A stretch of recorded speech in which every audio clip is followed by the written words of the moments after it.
Okay, we will call the meeting to. We will call the meeting to order. And Claire, may we have a roll call, please, once you get situated.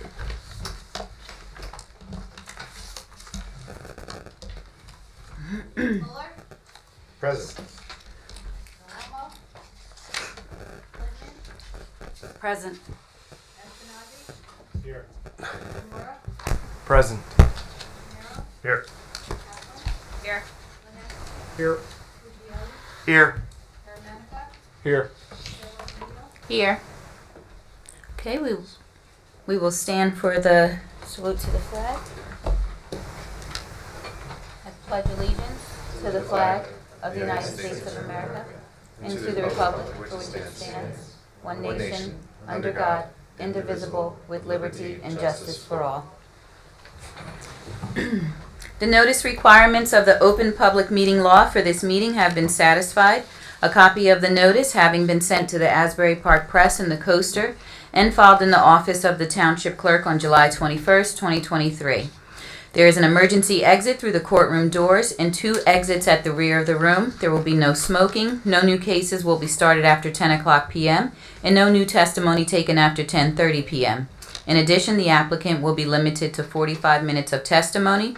All meetings will be video and audio taped and shown on the Township of Ocean's Community Cable Channel, Channel 22 on Verizon Fios, and Channel 77 on Cablevision. All cell phones must be turned off, or if you need to make a call, please make your call outside the meeting room. Do you want to do the swearing in before the resolutions? I, your name, Chris Caramanica. do solemnly swear that I will support the Constitution of the United States. Do solemnly swear that I will support the Constitution of the United States. You have it in front of you? Yeah. Just read it. And the Constitution of the State of New Jersey, that I will bear true and faith and allegiance to the same as established in the United States, under the state and under the authority of the people. I do firmly, solemnly swear that I will faithfully, impartially, and justly perform all duties of the position. I'm gonna change that. Oh, You have the planning board there, right? yeah. Oh, you have? Yeah, I got the right one. Okay. Alternate number 4 for the Township of Ocean Zoning Board of Adjustment according to the best of my ability, so help me God. Congratulations, thank you. Congratulations. If you sign it, pass it down. Welcome to our Thursday night club. Okay, we have the following resolution memorializations. Solomon Abadi, Block 63, Lot 7, 511 Monmouth Road, West Allenhurst. Isaac and Michelle Michon, Block 8.01, Lot 20, 5 Tulip Court, Oakhurst. Tamara Dolbers, Block 33.23, Lot 2, 1901 Waverly Street, Oakhurst. Fallis Family Trust, Block 60, Lot 13, 800 Monmouth Road. Joseph and Sharon Savdi, Block 61.06, Lot 15, West Allenhurst. And will someone offer? I'll move. Second. Okay, Claire?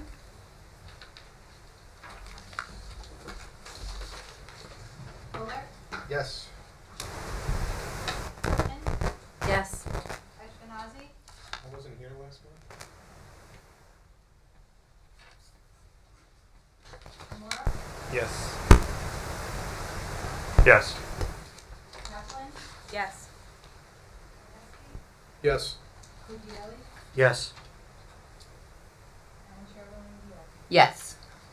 The following cases will be carried to January 15th, 2024 to be held in the Public Meeting Room, Municipal Building Deal in Monmouth Roads, Oakhurst, Ashkenazi, Block 11.01, Lot 3, 1036 Norwood Avenue in Ocean, Memo Investments LLC, Block 7, Lot 51, 44 Monmouth Road in Oakhurst, and Maurice and Jamil Schrower and Linda Mizraki, Block 138, Lot 89, 801 Darlene Avenue, Ocean.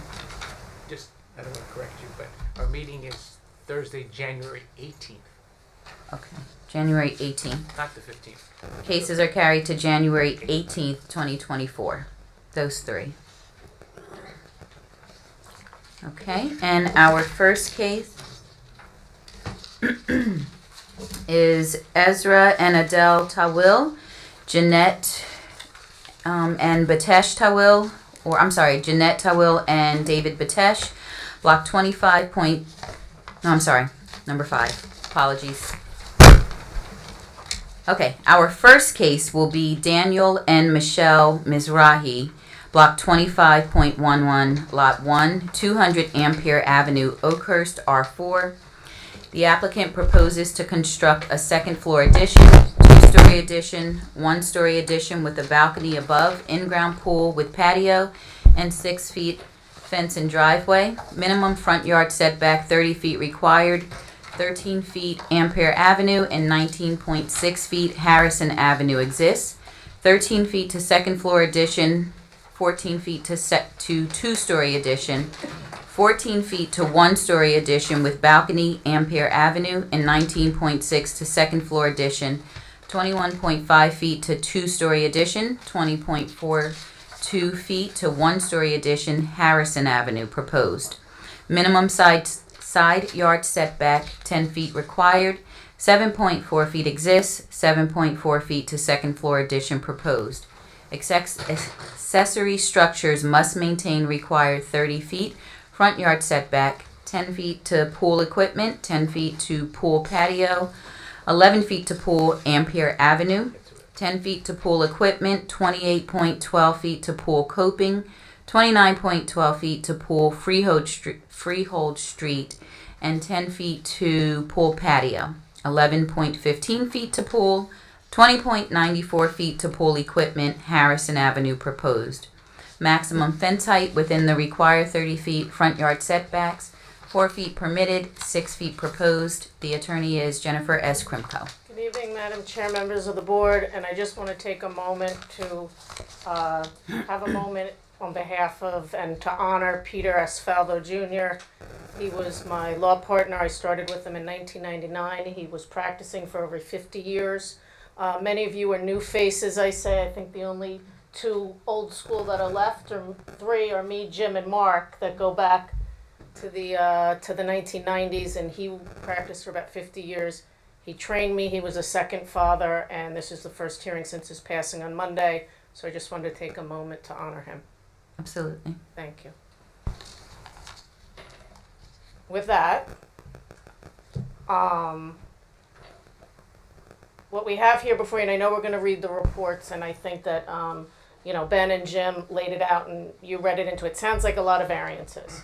And as you know, I've been appearing here for a long time. I don't bring cases to you that are asking for too much or are really egregious. There has to be a good planning or legal reason for it. And this one is a quintessential hardship. We have a peninsula of a lot that is not only fronted on 3 sides by streets, but is also extremely narrow and oddly shaped in that it's not even a square. There's an existing house on it. The owner is trying to improve it, bring it up to modern standards, and create a backyard area, albeit in the front yard, but for recreation, as would be typical at a single-family home. So you're going to hear through the testimony. We're doing everything we can to be incredibly sensitive to the impact to the neighbors and really not encroaching any more as to setback to any of the streets. It's really just going up and staying laterally. I will let Jim read his report, and then, or unless you'd like to move the exhibits in first. We can. We're going to mark the packet also, B1. And I will summarize as much as I possibly can. Basically, what Ms. Krimko said is correct. I describe this site as basically being a very wide icicle with the tip broken off. It's very long, very narrow. If you were to build something on the site that would be completely conforming, it would have a triangle with a 7-foot wide base at its widest point and be about 45 feet high. So you really can't build a residence on this site and be conforming. There's a lot of variances, and they're all the result of the very, very weird shape of this site. There's 3 street frontages, so there are 3 front yard setback requirements, which is 30 feet in the zone. The widest part of the site is 37 feet within the building, within what would be buildable. So you only have a 7-foot wide building, and that's at the widest point. variances that are necessary are the front yard setback. You have, first of all, there's an addition to the first story, the second story addition above. When you go vertically up, then you're increasing the magnitude of the setback. But even though you're not increasing the horizontal distance, you're still technically increasing the magnitude requiring a variance. And it's 19.6 feet to Harrison Avenue and 13 feet to Ampere Avenue. And again, the setback that exists right now isn't being changed there. There's a proposed two-story addition behind at the, I guess, is that south? That's that's north, north. it's the north end of the building, where the setback would be 21.5 feet to Harrison and 14 feet to Ampere. And then there's a one-story addition to the north of that, where the setback would be 20.42 feet to Harrison Avenue and 14 feet to Ampere Avenue. In addition, because they're extending the one-story section vertically, the southern part of the site is a rear yard, because every lot has to have a rear yard according to the ordinance. That's the only one that can be a rear yard, so everything else is a front yard. That's a 30-foot setback required. The existing setback is 7.4 feet, and they're extending that vertically. Again, it's another variance. Then there are accessory structure setbacks from all three streets that result from the pool. And I'm not going to go over each one of those in detail, but there's setbacks to the pool equipment, the pool itself, and to the pool coping. Freehold, to the pool equipment, the patio, and the pool on Ampere, and then to the pool patio, the pool, and the pool equipment on Harrison. Again, that's the narrowest part of the light of the site. There's no way you can avoid those. Then the fence that's going to go around the pool area is 6 feet high. Again, that's in the front yard, so that requires a variance. And they're proposing a hedge also in that area along the fence. And there's no height limit shown on the hedge. The height of the hedge should not exceed 6 feet. Again, we don't want to create. And we'll agree to that. And just one thing, then you'll hear through the testimony, it is an open estate fence. It's not a solid fence that people would be looking at. So Okay. you'd see the fence, but then you'd see the greenery in it, and we would agree, if the board were to approve this, to limit the hedge to 6 feet. Yeah, and then, so the board is aware, the building coverage conforms. So it's not like they're trying to overbuild the site, and the impervious coverage is considerably under what the ordinance requirement is. So I don't see any substantial negative impact, given the fact that this is such an unusually shaped site. And I'm sorry, did you mention the height of the hedges? The height's gonna be, should be Six. limited to 6 feet. 6 feet, okay. Okay, Mr. Matlack. Thank you. A couple things. So the survey for this property was done in 2021, and the town did a road improvement project in 2022. Some curb was installed along Ampere Avenue, along this property front, and the plan should just be modified to reflect that, and the concrete driveway apron that's shown should just meet the existing curb. No need to replace that. This project is adding new impervious. However, being that the property is surrounded on 3 sides by roads, there shouldn't be any negative impacts to neighboring properties. So just some testimony on that from the applicant's engineer would be fine.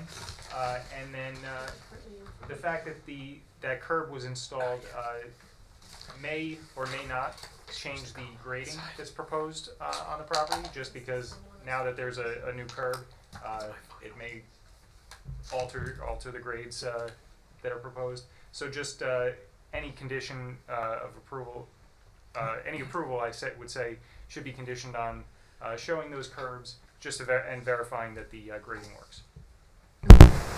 And also, Madam Chair, one other variance that you're going to hear that we all missed, but Kate, your zoning officer, picked up. We didn't show on the original plan the location for any mechanicals. So as you're going to hear, and what's going to be seen on the exhibit that I'm going to move in, is a location of a generator and the new air conditioning units to service the home in the same location as the existing, but that again is a new variance for the new mechanicals. So we will go through that. And just so I don't forget, so it's on the record, Kate had also asked about access to the attic. It will be a pull down stairs, and we will submit revised plans showing that. Just on that regard, that was written, I think, before the new ordinance. The new ordinance now doesn't require them to show that. It allows a third story. No, we understand, Okay, but we don't have a third story. What? We don't have that. We just, Okay. we have pull down stairs. There are no stairs to it. Okay, okay. I understand, I get it. Okay. So A1 would be the survey prepared by Justin Hedges at Insight, dated 8/24/21. A2 is the plot plan by Insight, dated 9/22/23. A3 are the architectural plans prepared by Dario Architecture and Design, and those are dated, put them in a different location, 9/15/23. And then lastly, A4 is the color rendering up on the board prepared by Insight Engineering.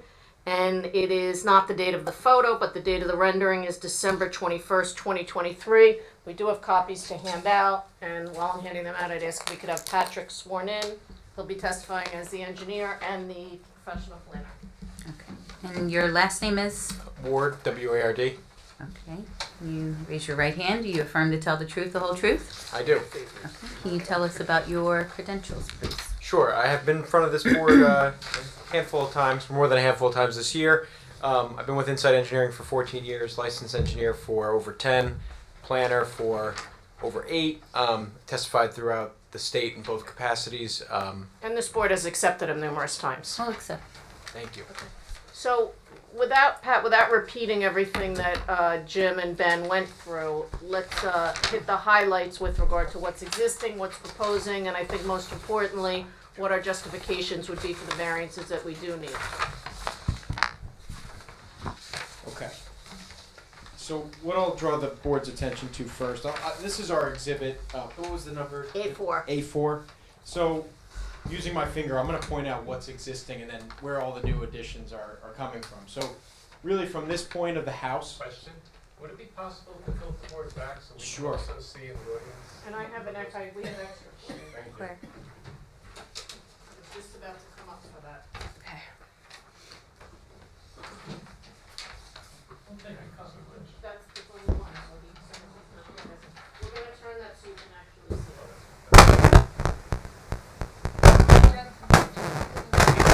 No.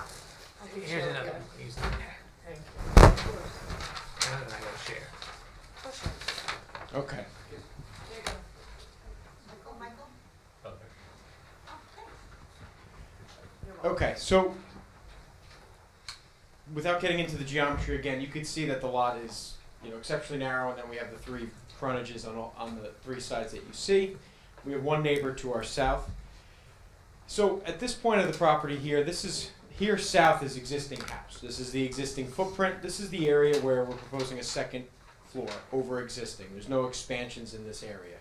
Then as you go north from this line, we're proposing a footprint expansion that's much of a square. That room, based on the architecture that you can see, is garage storage space. There's a restroom in there.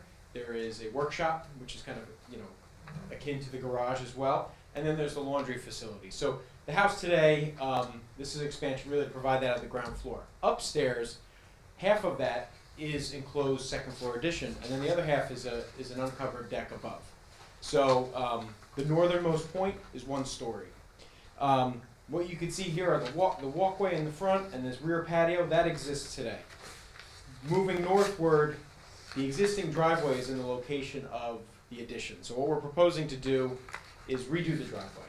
Right now there's, I think, an excess of 4 spaces off-street. We're proposing 4 full off-street parking spaces. That exceeds the ordinance requirement, which is 2, and it exceeds the RSIS requirement for this amount of bedrooms in the house. Minimum RSIS for this is 3 spaces. We have 4. Continuing northward, we get to the really narrow point. So the narrowest point of the property is under 40 feet wide. I think it's 37 feet at Freehold Street. So it's the applicant's desire to propose a pool, which you can see here. The pool, as you see, really only has patio on one side. There's a little bit of a sliver on the west side here. But the pool is located, you know, in the one location where we can achieve an absolute minimum of 10 feet on all sides. So from Freehold Street, we're almost 30 feet away from the property line. From Harrison and Ampere, we're at 10 feet from the pool or any portion of the patio, as you can see. The pool equipment is going to be here on the north side. Again, that's 10 feet from Ampere, and it is 10 feet from Freehold Street, and it's over Pat, 20. Yes. The reason why we worked so hard to at least get the 10 feet is, and I know you're going to get to it later as we go through the variances, but the rear, since we have no real usable rear or side yard, that really is our only usable yard area, and the setback for rear and side yard for a pool would be 10 feet. So we're trying to maintain it the best we can considering. But I think additionally, you didn't just color in green over the property line because you don't know how to color in lines. You actually colored as to where the roadway is. Yes. Correct. So and that's our important. property line does, while our property line is at the right of way, the right of way is not expanded to its full width. So there's quite a bit of green space that appears to be part of our property in between us and the roadway. Yes, and you can see that. That is exactly why we have what is hatched in green. Because there is some tree cover. The survey shows the existing trees. You can see that we're maintaining those trees. A lot of those trees are in the right of way. We can't even, without council approval, we couldn't even touch them. But you can see that there's a lot of tree cover in this area. There is a pretty wide grass strip on Harrison, around Freehold, and around Ampere that gives the appearance that we have more property than we actually do.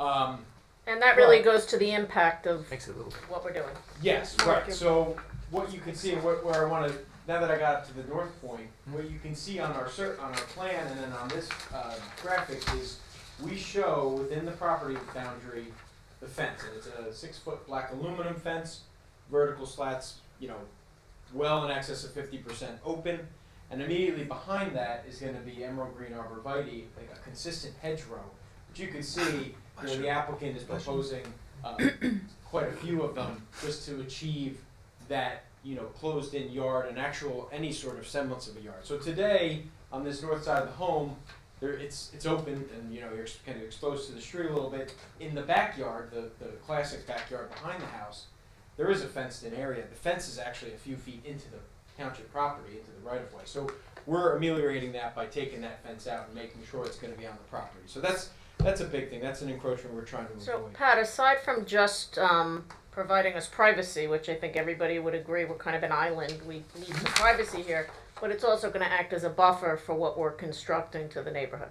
Yeah, so it goes both ways. We're trying to mitigate any potential impact of what we're proposing. So whether it be any of the house expansion or the pool itself and the pool patio, those areas, we're mitigating that by visually and to a certain degree, sound attenuation through the evergreens from the public or any of our neighbors. Importantly, the height that's permitted is 35 feet, correct? Correct. And our house is only 22.83 feet. Right. So it's significantly lower in height than what would otherwise be permitted here. Yes, it's not a greedy height on any floor. It's again, I think the additions, the housework here, we pushed very hard to make this work with the property and not just, hey, I want a house that could be anywhere. No, this is going to be a 200 Ampere Avenue house and only a 200 Ampere Avenue house. One of the big things I want to point out with the house, and we completely agree with Mr. Higgins' report that adding the level vertically, we're exacerbating existing setbacks just by having a taller facade. But at no point on the property here, even with the additions, is any point of the house closer than it is today to any property line. So that was a important design consideration. The entire applicant's team worked towards. And Pat, let's talk about the mechanicals. We have an existing air conditioning unit, and we're adding 2 more, correct? Yeah, so on this exhibit, the air conditioning unit to the right furthest is existing. Based on the nature of the improvements to the home, 2 more condensers are going to be proposed. So we have them all at the same setback that exists today. Additionally, we are proposing a generator. Due to just the generator construction requirements, it has to be 18 inches off the house. And there's actually no operable windows on the first floor there, so we don't have to be any further than there. But that leaves us with 5.86 feet to the southerly property line. And I know we're gonna get into it when we start talking about the variance and the negative criteria, but approximately how far away is that generator from the residence to the south, from the nearest either outdoor amenity or the house itself? Yeah, so it's actually from the nearest outdoor amenity, which is their deck. It's over 45 feet. So, Okay, just what is the setback for the? 5.86 No, feet. you got that one. You didn't mention the one for the air conditioning. Oh, the air Seven conditioner. point three six. Yeah, 7.36. Thank you. So just to hit on Mr. Matlack's 2 points. We will update the plans to reflect. It has to be a survey update. We'll update that. This took a couple years. It took a long time to get this to this point, but we're happy to do that. And then just from a drainage standpoint, very simply, the property actually drains pretty well today. The house is at its highest point on the property. Everything goes to the street. We're going to add the pool. The pool's going to be a touch higher than the edge of pavement or curb now. Everything's going to sheet flow to the street. So on this southern side where you maybe could have any sort of drainage problem, there's really no change to the grade whatsoever. The hedgerow is probably going to mitigate and then stop some of the rainwater. Are we permitted as neighbors to speak? Not yet, not yet. Just asking, 'cause you don't know. There will be an opportunity, it's just not now. Thank you, appreciate it. Okay, so Pat, that went through what we're proposing. Why don't we put your planner's hat on for a moment? And let's talk about what the criteria is for the variance relief we're seeking and why you think, as an expert in the field, it's warranted under the statute. So I'll start with, and where you started with Ms. Krimko, is how we're going to analyze most of these variances. So as you heard, there's a lot of front yard variances, and that's because of the lot itself, 3 frontages. So all of the front yard variances for the house, the pool, and the patio, I feel could be analyzed as C1 hardship variances. So in that case, the unusual narrowness, for example, of a lot can be justification for requesting a hardship variance. So here we have an unusually narrow lot that's encumbered by your 3 frontages, and with those 3 frontages come 3 30-foot front yard setbacks. So this limits the extent to which the applicant can improve their property by right. As you can see, and when we look at hardships, you explore if there's any reasonable opportunities to cure the hardship. And here, there is none. I mean, the township's not going to vacate a right-of-way, and we acquiring any land to the south is not going to affect any of the front yard setbacks. So what we feel here is the applicant has put forth a proposal that strongly considers the current setbacks that are in place and the unusual condition of the property. As I said before, the additions are no closer to the property line than what exists today. The pool, and Ms. Krimko said this, would meet a typical setback if it were in a side or a rear yard. We don't, unfortunately, have that in this location. In terms of the fence, the hedge, and the mechanical equipment, we feel these can be analyzed as flexible C2 variances. So the fence and hedge are taller than the ordinance allows for a front yard area. That's 4 feet. However, this lot is nearly all front yard, as you can see. The goal here is to provide a private yard where one truly doesn't exist today. We feel this pool in its location is a better alternative than, say, putting a pool directly behind this dwelling, which we feel would need even more setback relief from Harrison Avenue, whether it's 0 feet or a couple feet. Mechanical equipment is proposed where mechanical equipment exists today. We need more ACs for the larger house, comes with the construction, and generators are a common amenity nowadays. So, as you can see, the property has very limited usable area for outdoor use. We have about a 20-foot rear yard. So we're proposing to have them on the south side of the home where the mechanical equipment exists today. Well, Pat, in your opinion as a planner, is that a better zoning alternative than putting them in a front yard setback? I would agree. I mean, I think, for the years that we've been doing this, we don't see mechanical equipment in the front. So, I mean, we could put it further we could put it 10 feet from a property line, but then it would be either facing Harrison or facing Ampere. Correct. But again, if that was the board's preference, that would be fine. It was the applicant's position that this was the best zoning alternative, which is one of the justifications under the C2 criteria. And with that, I'll go through the purposes of planning that this application further. So we feel it's an appropriate use in development. We've heavily considered the site's limitations, which you can see, and we feel we've proposed a reasonable plan to improve the property. The application secures safety from fire, flood, panic, and other natural and man-made disasters. The building expansion and construction work will be up to the latest codes, which is a safer arrangement. The yard areas are now fully enclosed, which we feel is safer with three streets circling the site. Considering the circumstances, we feel we've maintained adequate light, air, and open space. As I mentioned again, the building is no closer to the property lines than it exists today, and the pool and its equipment meet a 10-foot setback that would apply if this was a side or rear yard. And I think, very important here, and Mr. Higgins touched upon this, is we comply with the maximum building and lot coverage. Building coverage we're under, lot coverage we're significantly under, and I think that's a good measure on how much are we developing a property, to what extent. So I would feel that we're not overdeveloping. The application promotes a desirable visual environment. So we have the building improvements, which is an upgrade over what's there today. We have a reconstructed driveway, and we have the yard improvements and screening, which will provide the aesthetic upgrade over what is there today. And we feel that this application will conserve property values in the neighborhood, which remains a purpose of land use regulation. So for the negative criteria, we must explore potential impacts of a development or an application. So here we find the impacts of this proposal to be limited. So while the home is rising vertically, it's not coming close to the maximum building height. But no section of the home is closer to any property line than what exists today. I'm sorry I've said that 4 times, but that's an important factor of what drove the design from the design team to the applicant. Acknowledging that nearly all of the property is a front yard setback area, the applicant is proposing to go above the norm by providing a visually low impact fence, the black aluminum, around the property's perimeter with a consistent row of emerald green arborvitaes right behind it. The goal here is to screen the public and any neighbor from the subject property and its improvements. And obviously that does go both ways. We must also look to the south of us, which Ms. Grimko put me on the spot about that a moment ago, where we're proposing the mechanical equipment. This equipment, to the generator to the deck, is about just over 45 feet. And we're separating even that distance with, again, the solid row of emerald green arborvitae. So in sum, we feel that we have achieved and mitigated any impacts from the proposal. In my opinion, this proposed development would not cause substantial detriment to the public good nor substantially impair the intent and purpose of the zone plan. And on balance, it's my opinion that the benefits of this application substantially outweigh its detriments, if any, giving the board the ability to approve this application with confidence. That's all I have to do. Okay. Any questions from board members? So the fence, the 6-foot fence, where's that going again? Okay, I'm gonna trace it for you. So from starting at the southeast corner, comes around. So essentially, it's along the property line. It's around the property line, and we'll enclose the pool up to this corner of the garage. Yeah, and I kind of have an issue with that. I have a very similar lot.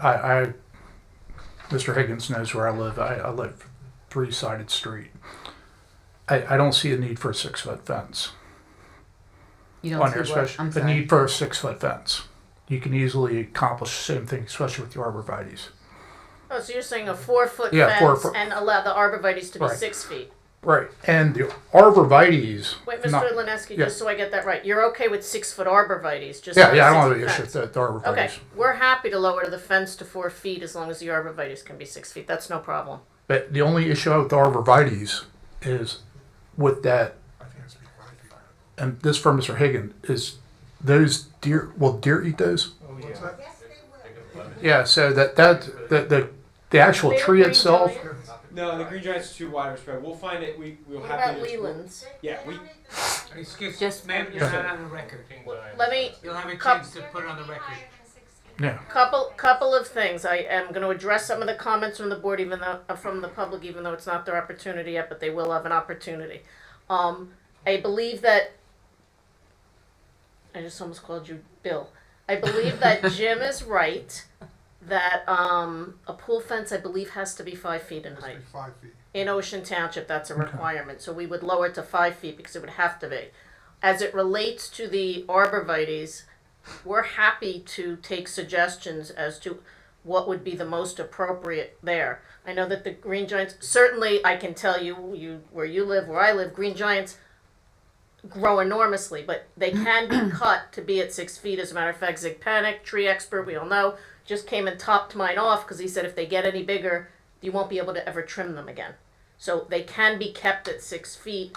It could be a skip laurel. It could be Be- a It'd have to be Leland something sawgrass. impervious to deer. Hollies tend to be more deer resistant than anything else. So we could certainly, if the board were to approve this, we would change the plantings to whatever the planner felt would be the most appropriate. We're happy to take suggestions from the neighbors as well at the appropriate time. Any other questions from board members? The pool equipment, how far away does the pool equipment have to be from the property line? Generally, 10 Generally, feet, yeah, 10? and we achieve 10 And feet. so you're achieving 10 feet there. But we're in a front. We're in a lot of front right there. That's the most front that we could be in. Unfortunately. Now, so, John, the pool equipment generally has to be 5 feet from a rear yard line or a side yard line.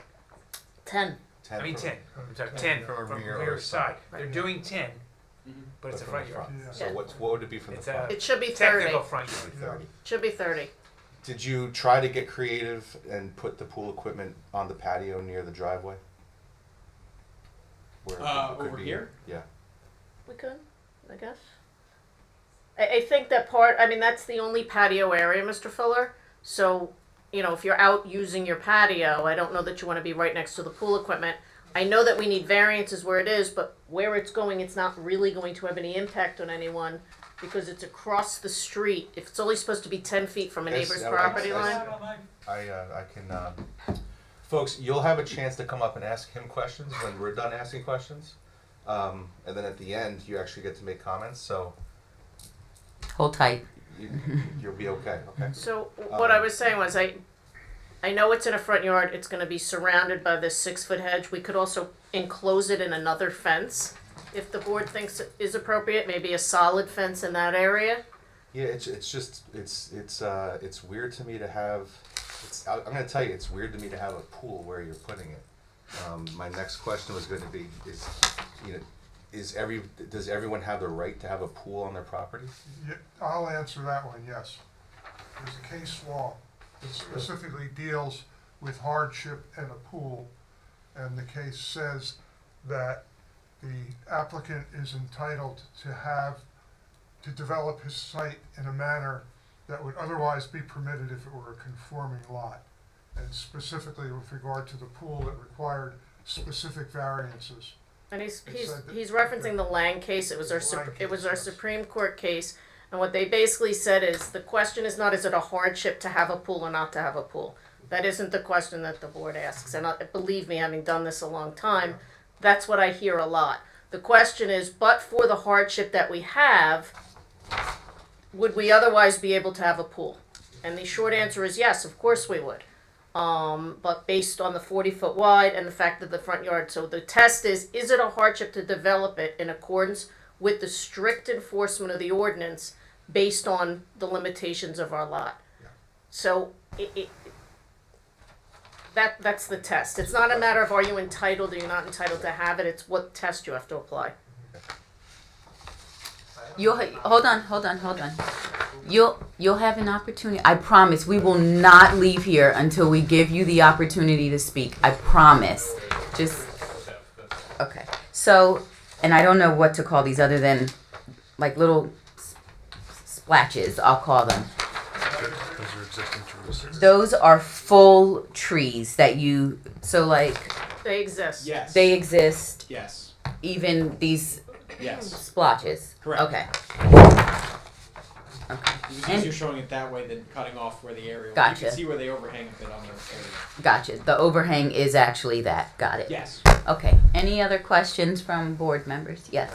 The fence is going directly behind, the fence is going directly behind the new parking area, is going directly up to the house.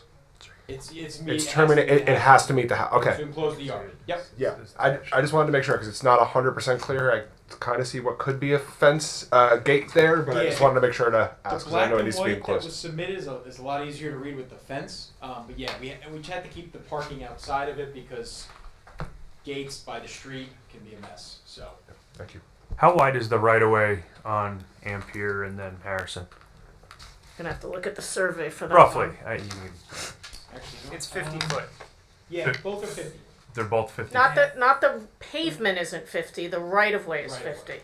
Property line to property. There's a big difference between the pavement and the right of way. The pavement widths, So I was more curious how much green Right, so that's why from we're gonna, curb line to property line is oh, there. I can give you that. Yeah, that's- Just, that's why I was gonna say that if it's 50 feet, I think the width of the roadway is much less, so he'll scale it. And it's just roughly. I mean, because you're theoretically gaining that much Mm-hmm.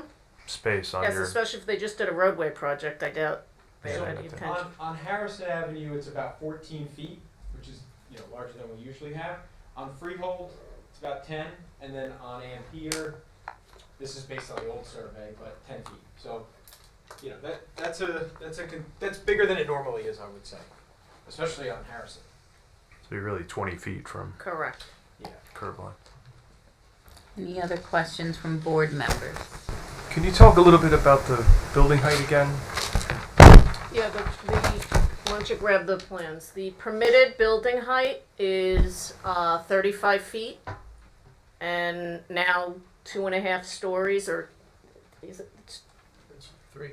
It's not 3 stories, it's It's 2.5 stories, 2.5, but the attic is allowed to be finished, but we're not proposing a finished attic. We're strictly 2 stories with a pull-down stair, and the height as measured per the ordinance is about 22 feet.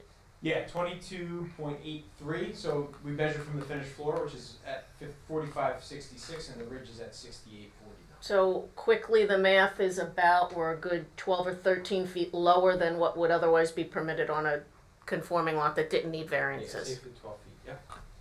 Do you have any approximate heights on the neighboring houses? Or We do not. what about do we know if they're all 1 story, if they're all 2 story, or?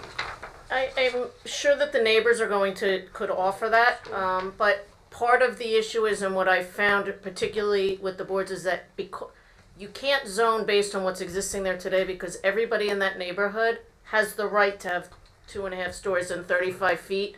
And as we see the neighborhoods growing and improving and people investing, more and more you're going to see that happen. So what is existing there today might not be what's there in 10 years from now. So you really have to look at what the ordinance permits and what could be in that neighborhood. Any other questions from board members? Okay, questions from the public, not comments, but are there questions for Mr. Ward? If there are questions, please, do you mind, Come up and give us your name and address. and your Here, she can sit. She can come sit here. I think they have to pick you up. Come up. You have to be on the record. Yes. You can hand her, or you can hand her the microphone. And if you can state your name and your address. Okay. Just a clarification of what this is. I heard the word garage, but I didn't see it on the, this is the driveway, and it's clear. What is this? Yeah, so let me just say into a microphone, so what she was pointing to is on our plan we show triangular symbols in the driveway that represent what the cars or the parking spaces would be. So those lines indicate just conformance with having 4 off-street parking spaces. Okay, because I thought someone said the word garage. No, there is a garage. 2 of those spaces. Okay, because I thought a big house that didn't have a garage was clear, and I didn't see it on here, so I asked, where's the garage?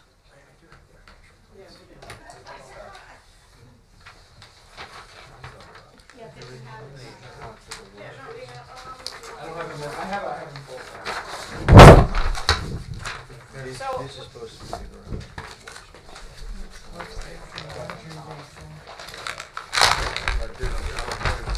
Yeah, there's no real garage. So the 4 spaces that we have are exclusive from the garage. And Ms. Ryan, do you mind coming up here and I can point this out to you? And for the board's sake, on A3. So this is just the floor plan. There is a garage here with an overhead garage door for the parking of a car. Different when I got it town. No, it's not different actually. Okay. The cars come in here, but Yep. they could pull into the Oh, garage here. into that, they just turn around, Correct. so they're kind of under the balcony. Correct. Okay. That's good. exactly correct. And then there's your garage right there. Okay, because I just had the frontage, I didn't No, have the side understood. yet. So if Yeah. you look at the right side elevation, you're exactly correct. There's the balcony and the garage is right there. I'll just put my garage. What? Function Of like a course. Thank Okay, you. are there other questions for Mr. Ward from the public? If so, can you please come forward, state your name and your address? Is this mic working?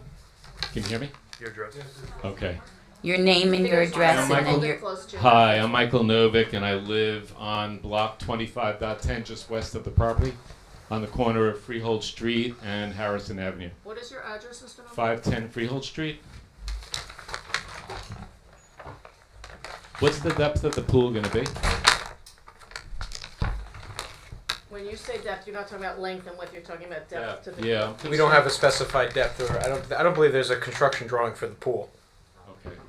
So just my background, I'm an engineer over 30 years If in you have a automation and comment, manufacturing. do you have another question? Questions about, my question is about groundwater. I know you're building a lot of structure on this land.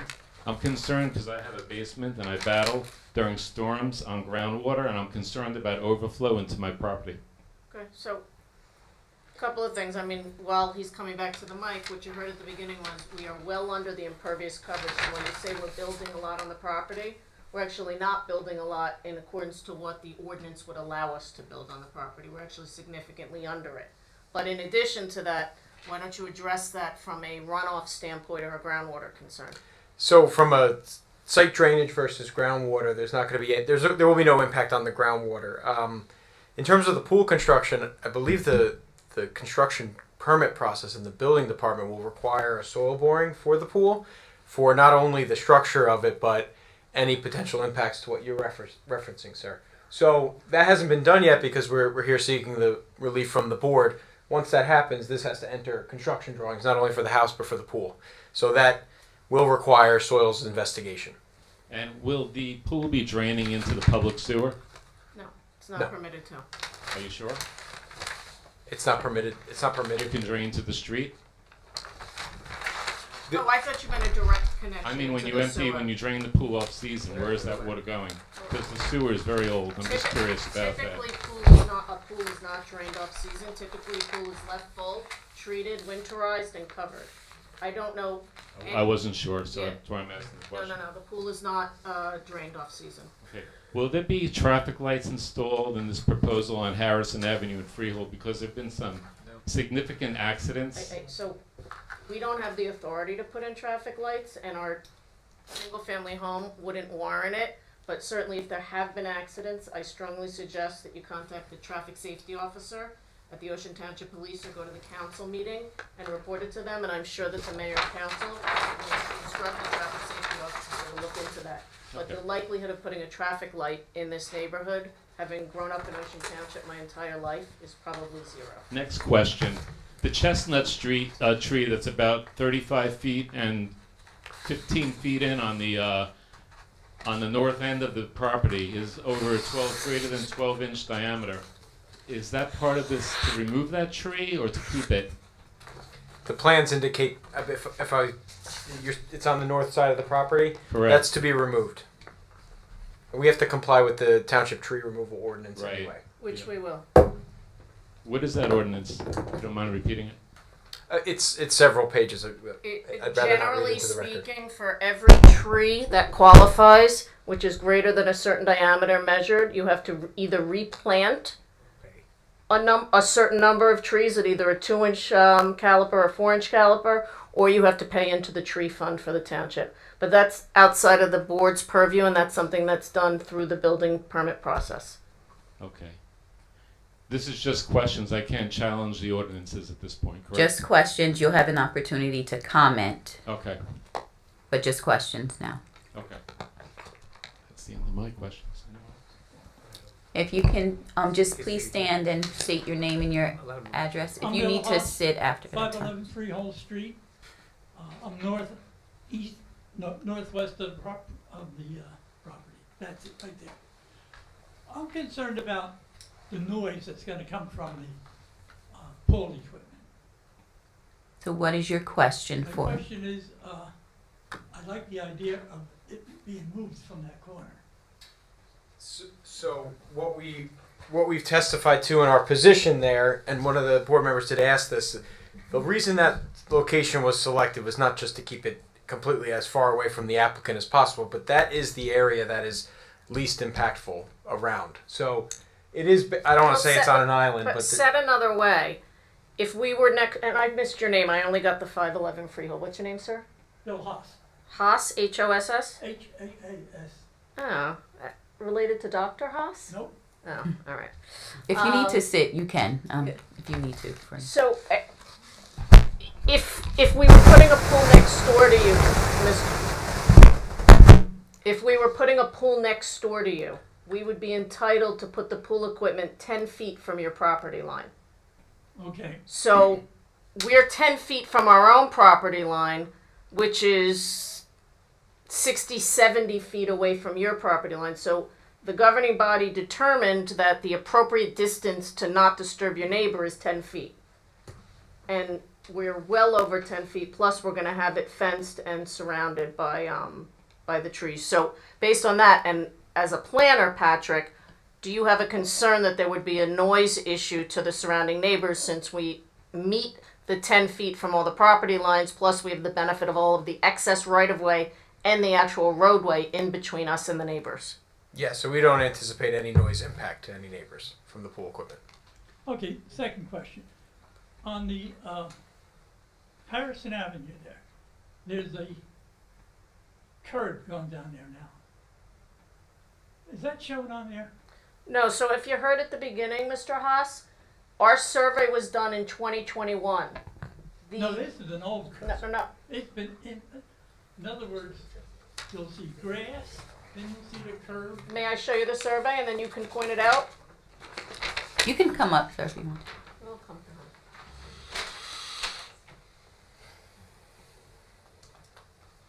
her. This shows an edge of pavement here. It does not show a curb, so if there is a curb, it's probably not a very formed or with a high profile. It's kind of like buried in the dirt. Right, so it didn't I even should show say up on the dirt, you survey. can see it. Okay. So Okay. what's Rather the than question there. relative to the, Well, to it? Since that's the curb, shouldn't this fence be like At the 6 curb? feet from the curb? We, Not 6 feet from where the grass is. so unfortunately, and just so the board knows, I'm pointing at where our property line is relative to where the curb and the roadway is, just for the record. This is where our property ends. We're not entitled to put our fence at the curb because we don't own that property. Well, The township owns it, so we're actually setting our fence all the way back. it's not all the way back, it's only like a couple feet. It should be like 6 feet No, it's from the curb, shouldn't it? No, it's actually quite a bit more. What was the distance? 14. It's actually 14 feet from the curb, our fence, where we're proposing it. The new If fence. the curb is here, our fence is gonna be on our property I line. think the curb is here someplace. Okay, That's where the road shows. okay. All I can tell you is that our fence will be on our property line, Yeah, and that is 14 feet from where the roadway is. yeah, but shouldn't it be where the curb is? No. We can only put it on our property. We can't put it anywhere else. No, but shouldn't it be 10 feet from the curb as opposed to No, the roadway? the fence doesn't have a setback. The fence can be on the property line. There is no setback requirement for a fence.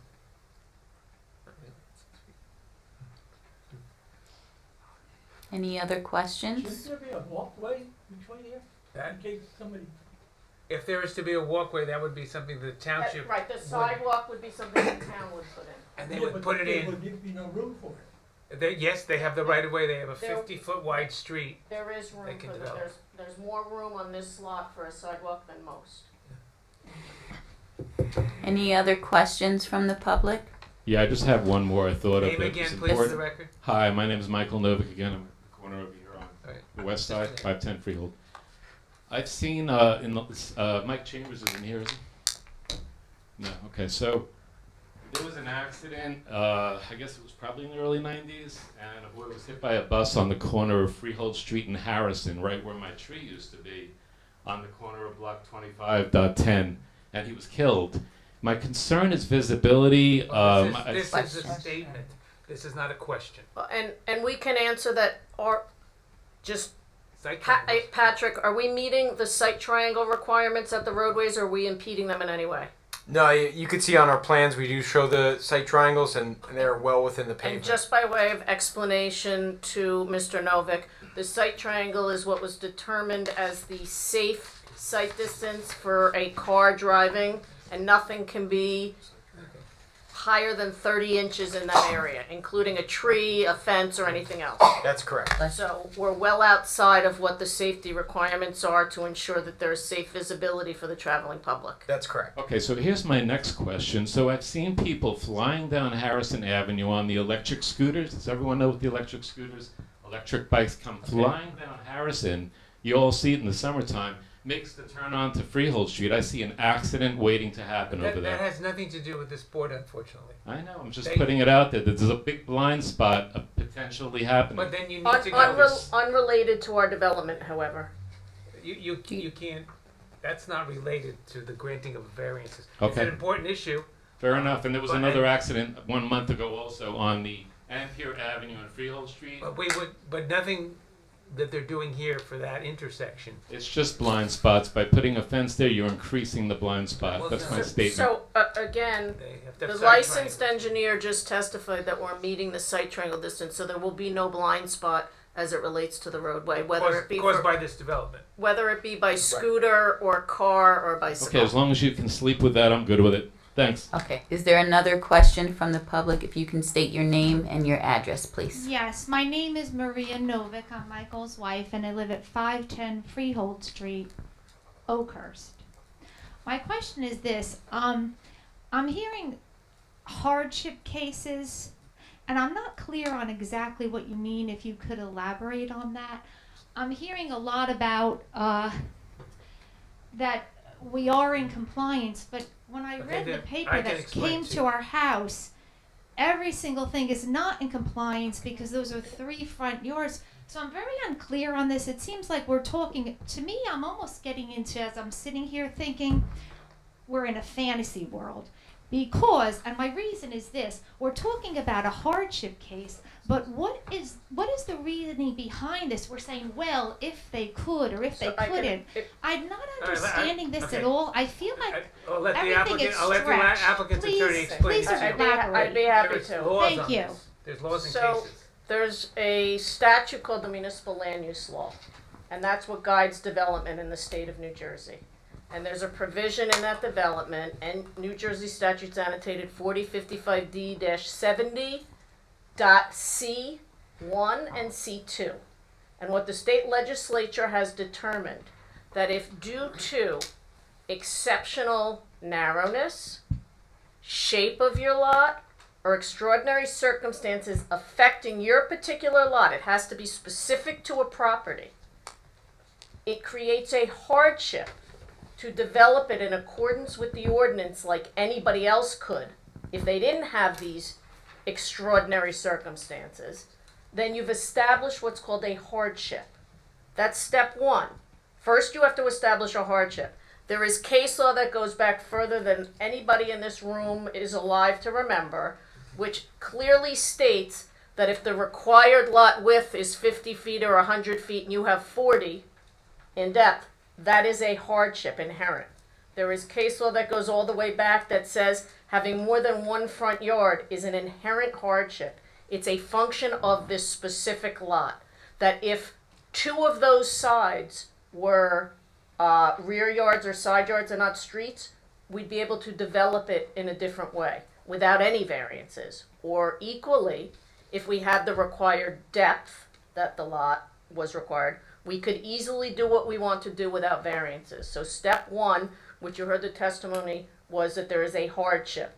There, unquestionably, this is a strange little unique lot that can't meet the requirements, and we can't develop it like everybody else can. So the legislature's decided that when you have that, you've established a hardship. But then you have to go to the second step, and that is, what are the impacts and what are you doing to mitigate those impacts? So the reason we talked a lot about compliance is because when it comes to impacts, when you seek a variance, if you are maxing out what you're proposing to do, for example, if we were proposing a 35-foot home here at these reduced setbacks, it would have a much greater impact than a smaller home. So what the compliance was is that we're mitigating the size of the home much lower than what we would otherwise be permitted in an effort to mitigate the setback variances we need. So that's one step. The second step is, and also what was talked about with regard to compliance that's so important, is that the real measure of an overdevelopment of a lot is if you have too much building coverage, which means your building is just too big for this lot to accommodate, or you have too much impervious coverage, which means you have more than the governing body has wanted you to have here, and you're going to have a negative impact. What we're saying is this is an appropriate development here, because although we need setback relief based on the hardships inherent to this lot, we meet all of the other standards that would otherwise make the determination as to whether or not this is an overdevelopment of the property. You may not agree with the New Jersey legislature. You may not agree with the municipal land use law, but unfortunately, this has been litigated all the way up to our Supreme Court, and they have decided that this law is valid, and this is what this board is required to consider when we come to them. So yes, we need a lot of variances, and our position is they're all based on the hardships.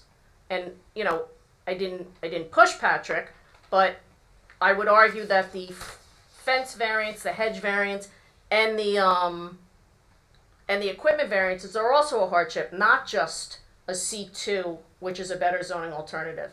Because we have an existing house that's legally existing there, and we have nowhere else to put a pool, and a pool must be fenced by state law, we have no choice but to put a fence in a front yard. So again, it's a hardship that we need the variance for the fence and the hedge. And as it relates to the equipment, we have a hardship because we have a house there. If the house was moved over by 10 feet, we could comply. So part of, I didn't give you the entire, I didn't read it because I don't have it memorized, but it's not only just a hardship based on the frontages and the shape of the lot and exceptional topography, it's also based on structures legally existing on the lot. So the fact that that house legally exists there is driving part of the hardship for our variance for the mechanicals on the south side. So you might not agree, but that's what our state law And now establishes. that testimony has been presented, and the board will decide whether they feel that the appropriate testimony, the appropriate evidence has been given to grant the variances under those conditions and under the law. I have Are there another any question. other questions? I have another question. So we received this letter in the mail as neighbors, and we came out tonight to come down here. What are our rights, and what is the law of we're why gonna- you sent this to us? Okay. You Well, have let me- no other questions? Let me just No one has answer. any other questions Let for me this? just answer. What? Let me just answer. It's Well, easy. what, the point is that they're gonna now wanna comment. That's part of your comments. No, but I just want to explain. The same municipal land use law requires that anybody who lives within 200 feet of the property that's getting a variance is entitled to a personal letter outlining the variances. We also have to publish it in the newspaper for the public at large. So that's why you got it. And when this is all done, and what I think Mr. Fuller and the board chairwoman are trying to tell you is, when we're done presenting, you get to come up and make any comments you want to the board. Yeah, which may result in changing the fence to 5 feet or changing the type of trees and whatnot. So we'd like to hear your comments. But now, questions. But now it's only questions to the testimony given by this witness. Are there any other questions from anyone else in the public? Okay, no one? And thank Okay. you for indulging me. Part of that was for Hannah. I promised Mr. Stone that I would help her. I Baby help steps, her huh? along Baby while steps, Mark okay. is away. Reaching our time limit. Okay. So let's. Okay. I think it's going to be comment. All right. Finish it Motion. tonight, is that what I- Yes. We're approaching our 45 minutes. That's all I have by way of testimony. Okay. No other questions from the public. So a motion to. No. Now the public may want to comment, or the Yeah, board one more members want question. to talk. When you talk about putting a fence around the pool equipment, are you talking about having the fence match? So west side, north side, east side, so the open face would be towards the house. Yeah, we could certainly do that. Sure. What type of fence? Talking about a solid fence? Yeah, we would do Like a solid fence. Solid to enclosed mitigate in any the- noise? Yeah. With the, They're gonna fence in the pool equipment with a solid fence outside of the outside fence. About the only noise from pool equipment is the pump. There'd be a solid And fence the here, modern here, pumps, you can hardly hear them anyway. quiet. So They're quiet. noise isn't a significant factor. but if you wanna make that a Still, condition, it's- your mind. What about, That's because you're listening hard. yeah, right. You must live in a very quiet neighborhood, Mr. Fuller. You're just mad you built it. Any Okay. other board members, then we go to the public. I'm sorry. I don't know if. Any other questions from board members? Okay. One, and I don't have the mic, sorry. Sir, Is there a noise ordinance by Yes. the, Yes. on construction teams? there's a noise ordinance A lot in of work town. from home people now, so. There is it's a noise ordinance that applies 24/7 in Ocean Township. This board doesn't impose it, but yes, there's a noise ordinance. Okay. Okay. So, anybody want to comment from the public, right? Yes. If I you think- have a, I think a lot of the comments are understood by the board. yes. At this point. However, now is the official time if there are any comments from the public. If you can, again, please come up, state your name, your address, and you can make your comment, I believe, 3 minutes or less. But first of all, I need your name and address. Linda Ryan. And just, Your address? We have to be sworn in. and if you can just come closer to the mic, and do you affirm to tell the truth, the whole truth? I do. Okay. Go ahead. My only concern, and the fact that it's something's going, and it is a very strange property.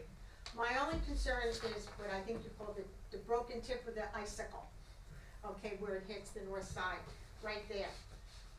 My concern is visibility. Okay, this is taken at that, where it hits Freehold. And you can see even the bushes that are there now, in order to pull out of Harrison, I have to go like this. So I think someone mentioned something about a 30-inch thing, so you I have, think your problem is, go ahead. these trees that are blocking your visibility are not on our property. They're on the town's property. What's blocking your visibility is not on our property. If you're coming up Harrison here Right. to look, our property ends here. These trees are extending way past our property. So if there's a concern with visibility, my suggestion is you go to the governing body and ask them to cut those trees So down. you're saying that these here, If those are, yes, if those are right at the curb, those are not our property. Those are outside of our property. so how close will the fence be to these, To where those- these are now? That's my concern. Even for, Patrick? grab the And can you microphone. bring the mic? These in real time. Yes, so the fence at this tip is actually not at the property line. It's set in, so it's actually 15 feet from the curb, the fence. So if you see the edge of pavement's So here, then the fence will be off picture. Yeah, off Okay, that photo. That was my concern, because if it was right between. Okay. No, but Mrs. Ryan, you can tell the governing body that that's a problem and they might consider going and cutting some of that down. You mean not this. No, this is not a governed by the mayor and council. Yeah, it's just that when I first moved there, they were little bushes, and they grow. The other sidebar is, Just closer to the mic. evergreen, Arborvitae's. yes, no, but the emerald green, I had them. The deer ate them from the nose down. Well, you So know, if Yeah. you- We're not- it's a we're- different we're color. going to. We're gonna change that. Sidebar. If there's an approval here, we're gonna condition that the vegetation They don't be like the determined, giant ones. by the township planner. Yeah, I have a list of deer-resistant Okay, vegetation. we're gonna change that. Those are Thank you. divided. Thank you. The Thank you. applicant is beyond time, so we're trying Yeah. to push everybody along with other. Any people. other comments? Oh, jeez. And do you affirm to tell the truth, the whole truth? Yes, I do. Okay. My argument on this is the setback. I understand this hardship. It's a setback on the Harrison side of how close everything is to the street. I believe in the 30-foot distance, keeping it back, even if we had to negotiate that, but I think it's just too close to the street, too close. I like the beauty of looking out of the window and seeing across the field right now. It's a beautiful view. I find that we're overbuilding. I just think that the additional concrete, the additional water flow when we get heavy rain is going to flow into the side properties, both on the east side of Ampere and the west side of Harrison, and I'm concerned about it. I battle that when we have storms. So more concrete in the middle means more water in my basement. That's all I have. Thank you. Any other comments? And do you affirm to tell the truth, the whole truth? I do. You need the name for the record? Yes. Name Maria Novick. Maria Novick. Thank you. I'm concerned about the same thing with the drainage. I don't know if this board is aware. You obviously, I don't know where you live, but we live right on our side of Harrison Street. And recently we had a storm at the beginning of the fall, and I have never seen that many houses draining basements for over a month. There was just water coming out and out and out. Now, mind you, I don't think everybody on that street has money to put in a French drain in their basement, and if they're not going to do that, that's a big concern. You might think we're not overbuilding. This is one instance. I think the Mizrahis are a wonderful family. I watch them outside. They have beautiful children, and I'd really like to see them build somehow, but I think that this project is not quite right. I understand the hardship laws. Thank you for clarifying. However, I don't think the project is right. I think there's too many variances. I think it could be definitely tweeted quite a bit to make it better for the environment, the people around, the neighbors, and everybody else in the community. We have way too many people in floods. I walk my dog in the area, and I have seen for over 2 months basins being drained. We cannot keep overbuilding like this. We have tons of overbuilding going on. We have deer everywhere. We have children with Lyme disease. The high school is overloaded with kids with Lyme disease because the deer are everywhere. We have to take these things into consideration, especially whoever grew up here has to think what it was and what it will be for the future. The next question, the next comment that I have is the children that are on that bus stop over there. We have to be really careful. It's a really busy street. A lot of kids are on their phones now. They're not looking where they're going. They have phones at young ages. It's a problem. It doesn't concern you guys here, but we have to understand people aren't watching where they're going. So if we are not going to be considerate of how the street is and what the visibility is, I think we need to bring that fence back. I think it needs to come back more, and we need to maybe put small bushes, go to the 5 feet and make sure they're not all the way over. I understand they want their privacy, they deserve it, they deserve to build their home, but I think this project needs to be tweaked. And I think it can be with a lot more thought put into it. That's all I have to say, and thank you. Any other comments from the public? Okay. Chandra, I have a question for Mr. Matlack. Yes. Mr. Matlack, what was your assessment of the drainage when you did this? Did you have a concern for? So the property does not exceed the maximum impervious coverage. Right. So there's when you consider the township stormwater system within the roadway is designed to accommodate the amount of impervious that's allowed by the ordinance. So by it not exceeding the allowable impervious, that stormwater system is supposed to accommodate the stormwater runoff that's generated by this property as well as the surrounding properties in the neighborhood. So I'm sorry. So No. to conclude that, I don't have a concern with drainage on this property. And one other thing is that there was a lot of people talking about basements and flooding. This project does not have any stormwater being infiltrated into the ground that may cause groundwater mounding that would impact basements. I know that the storm that was referenced in early fall was a very big rainstorm. There was a lot of flooding all over the state.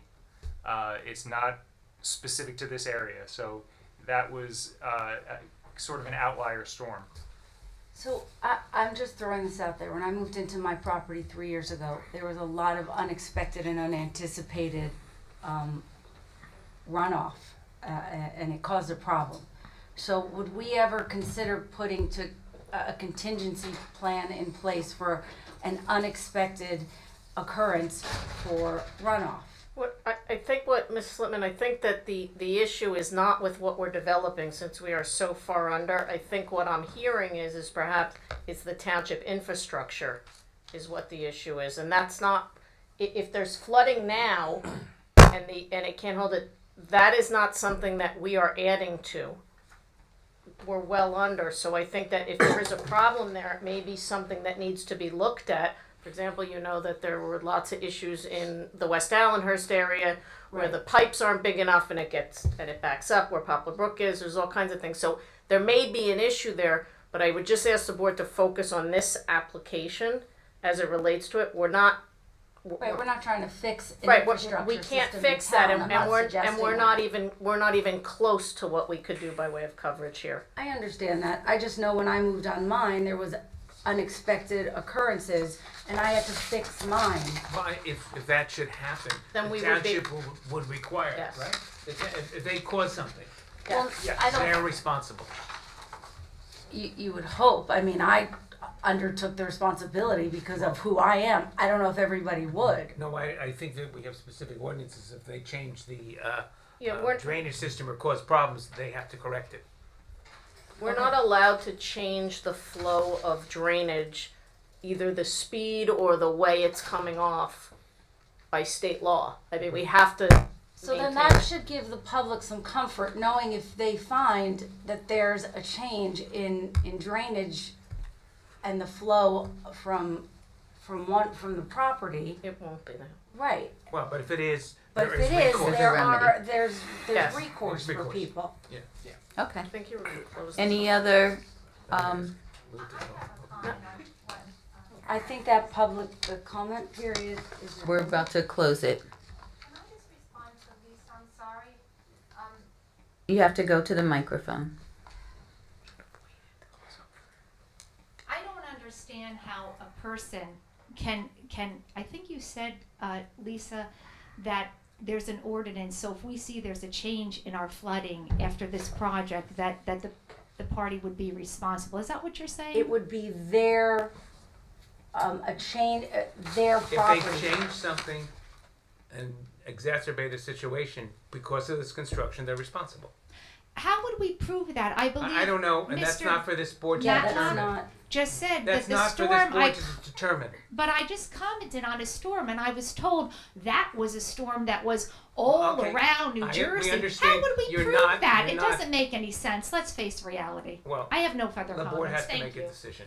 Thank you. Is there a motion to close the? Can I ask just one last comment real quick? The fence on Freehold, how far is that from the street?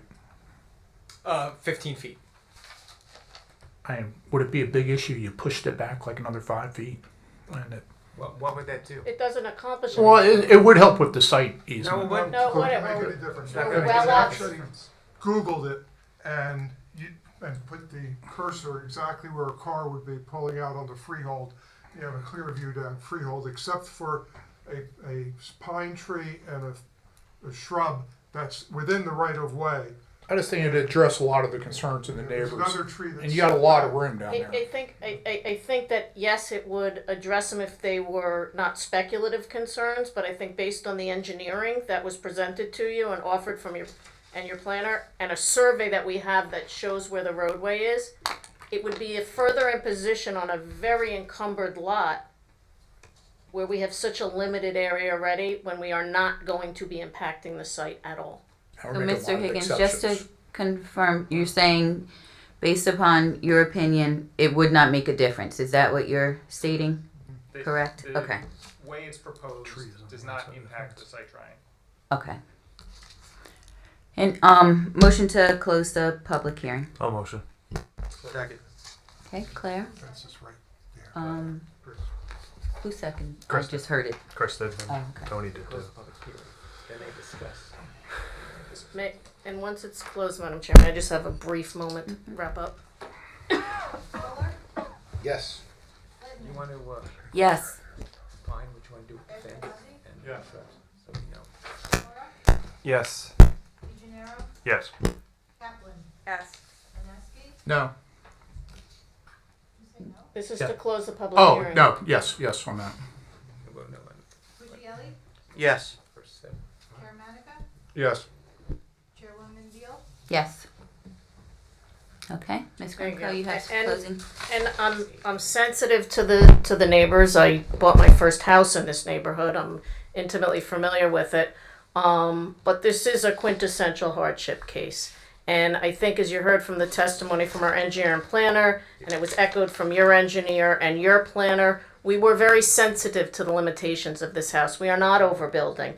Yes, we need a lot of variances. They're all rooted in this very funny shaped, undersized lot with 3 frontages.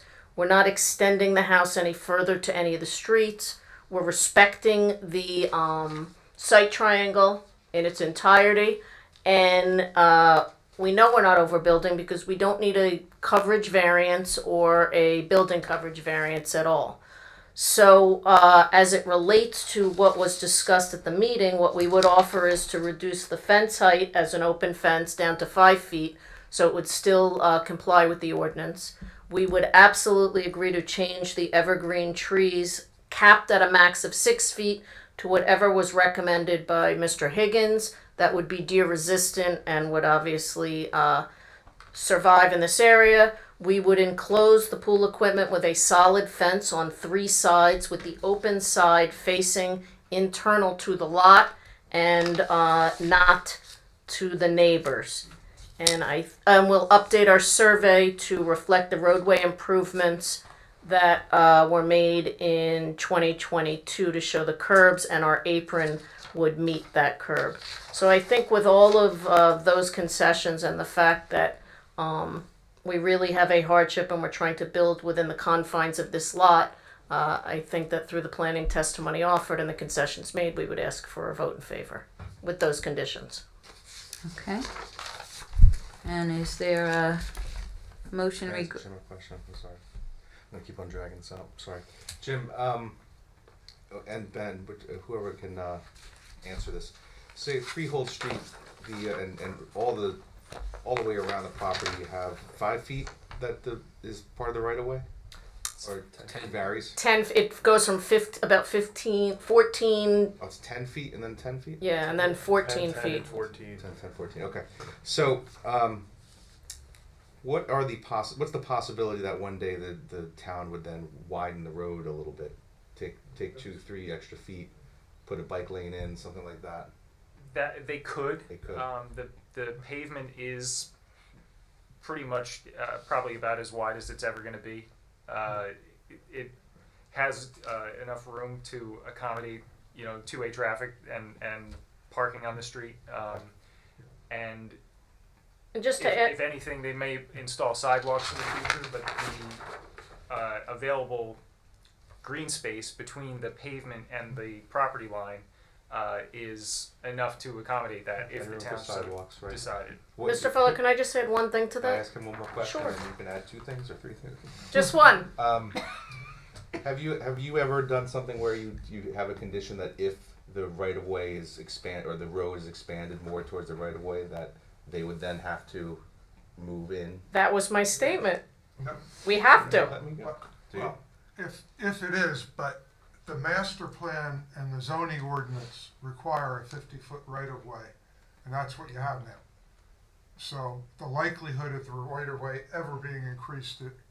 They wouldn't increase the right of way, but they could increase the pavement. But the pavement. They could bring the curb closer to the house, right? But the pavement within that 50-foot right-of-way would still have to comply with the residential site improvement standards. And quite frankly, where the property line wouldn't move. I know the property line wouldn't move. Here's the situation I want to address. Right now, where they're going to put the fence, then there's no issues with site triangles as you come off the street. Yep.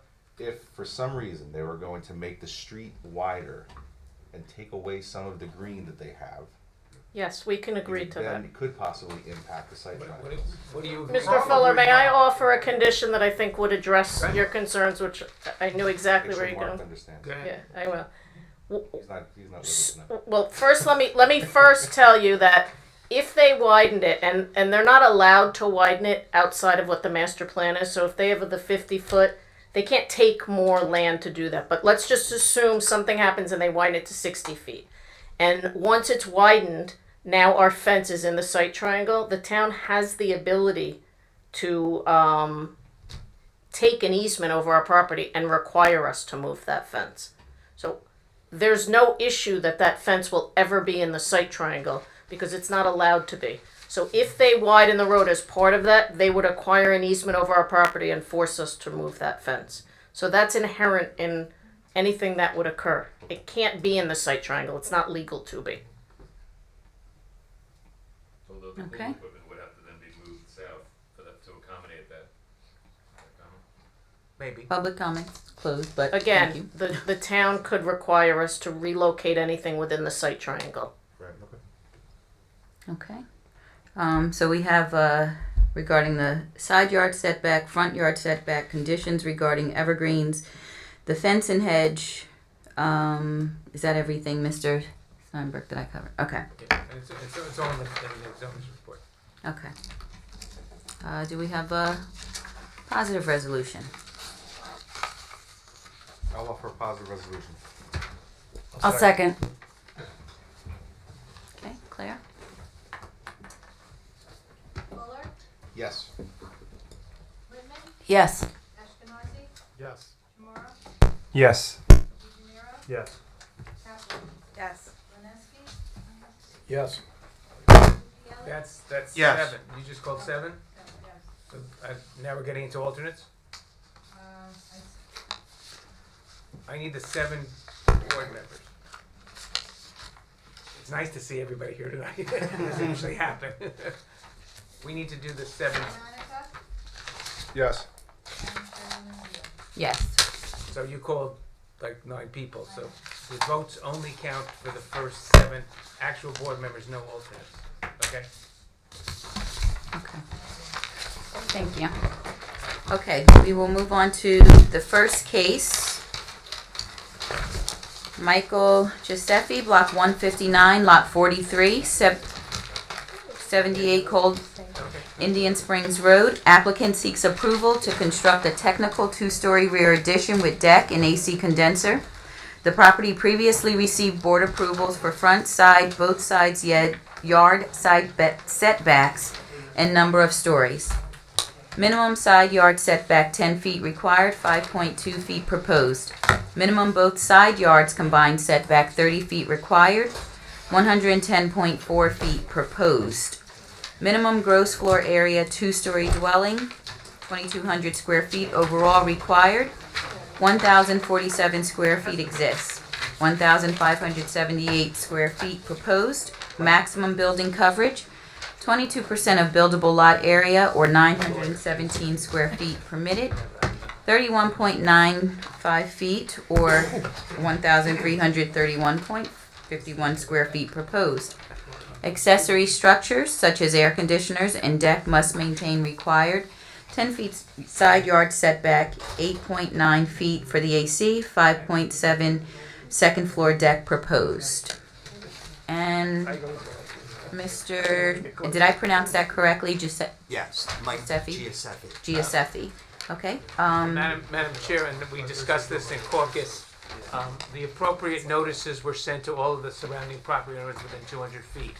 Unfortunately, the notice that was put in the paper was not the same notice, and it was an abbreviated version, which really does not meet the full requirements of the municipal land use law.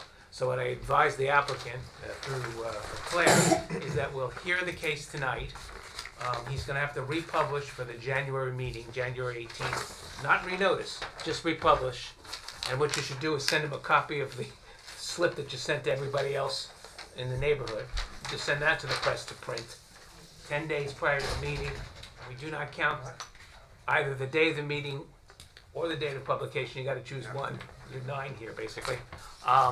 And that we would keep the the public meeting open, not close it. And then when we call it next month, if there's anybody concerned, they can express it. If there's no concern, the board can vote. But I would get a flavor of the board tonight. And if you think it's doable, I would write a positive resolution, which could be passed at the January meeting, so that there's no time loss. But you don't get that anyhow. If it was voted tonight, you'd still only get a resolution in January. Right. So you understand all that? Yes. And I know the board understands that. So. Yes. Okay, Mr. Giuseppe, can you raise your hand? Do you affirm to tell the truth, the whole truth? Yes. Okay, and I will actually turn it over to Mr. Higgins and Mr. Matlack after we mark the packet. Okay, this is another classic hardship situation again because of the size of the lot and the shape of the lot. The zone requires 22,500 square foot lots. This lot, if you take the entire area of the lot, which actually extends out to the center line of Cold Indian Springs Road, the lot is 6,524 square feet in area. So it's about a quarter the size of what the ordinance requires, and it has a width of 37 feet, where 125 feet is required.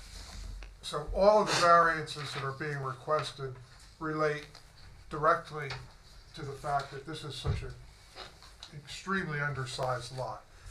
In addition, there's really a conflict in the ordinance because of the size of this lot, because the ordinance requires that a 1,200 square foot first floor and 2,200 square foot second floor overall for any residence in the zone. Those are minimums. And the existing first floor is 688 square feet, and the existing second floor is 1,047 square feet.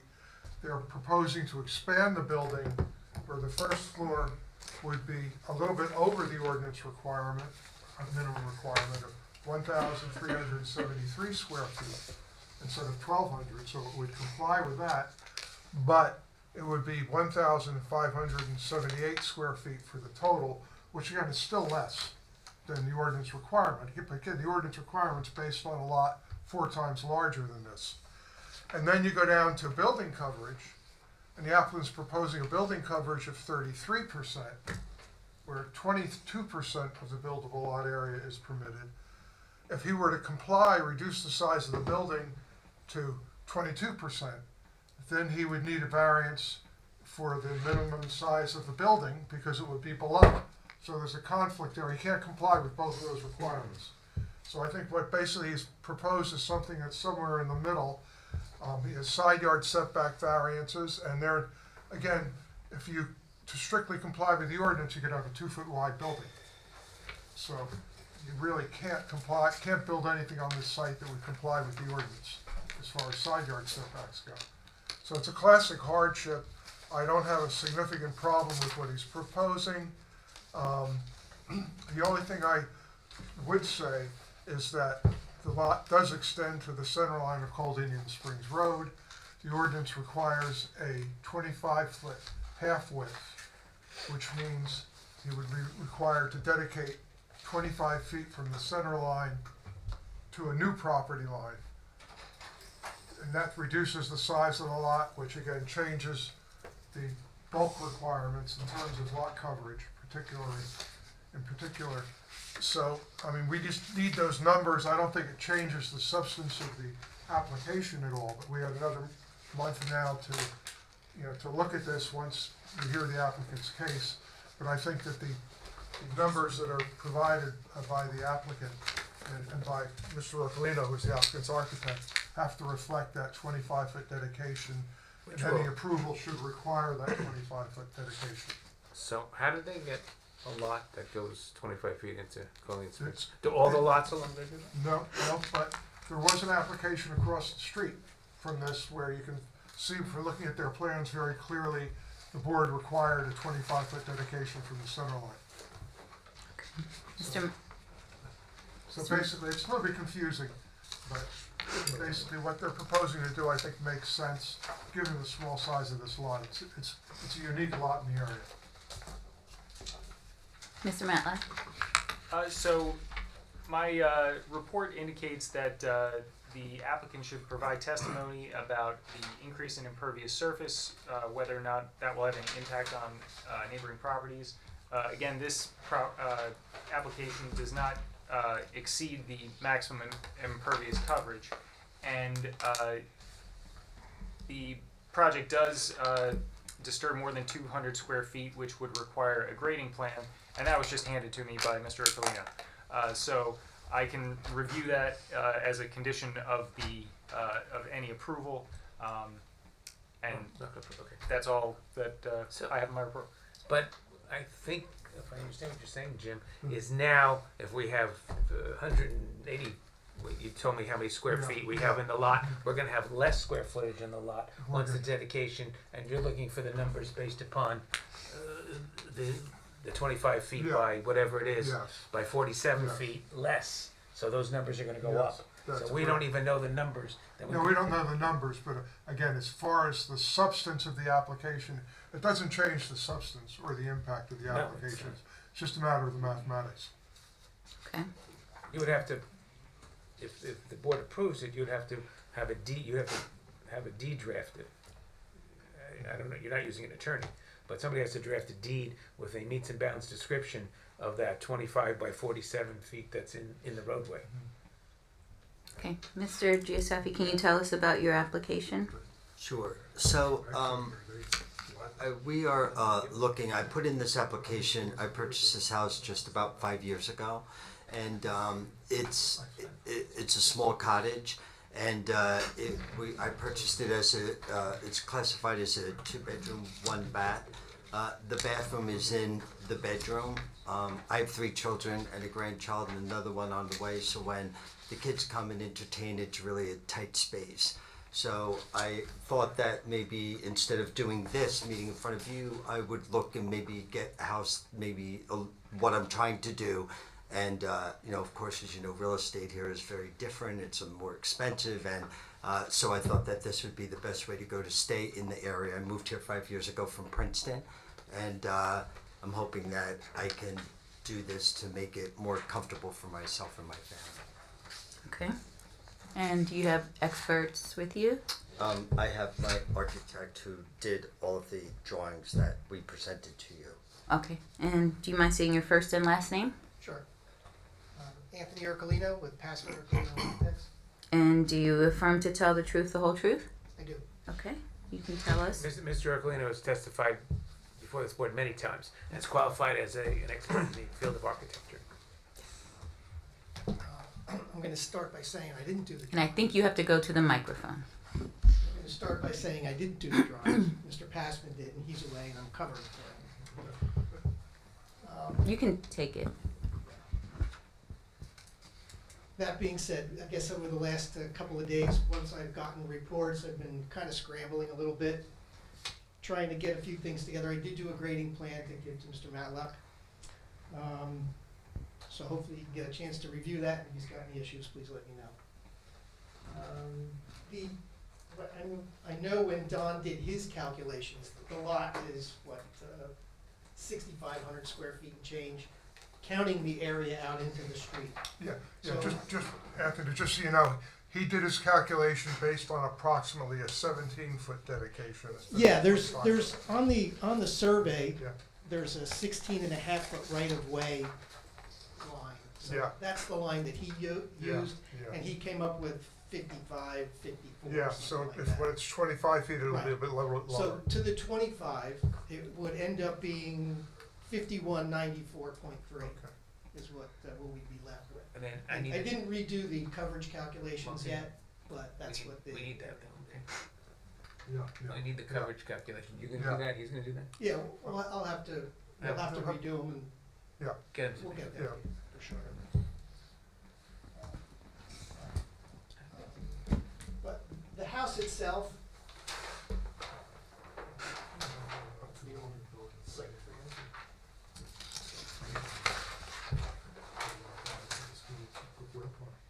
So the house itself originally is just really a 1-bedroom. There's a loft space up on the 2nd floor that I think the realtor told him was a bedroom. It's really not a bedroom. It's just an open loft with no door. So it's really a one-bedroom house that you actually have to circulate through the bedroom to get to the bathroom. Very small kitchen, and then here's that little stairway that I guess takes you down. This takes you down into the basement.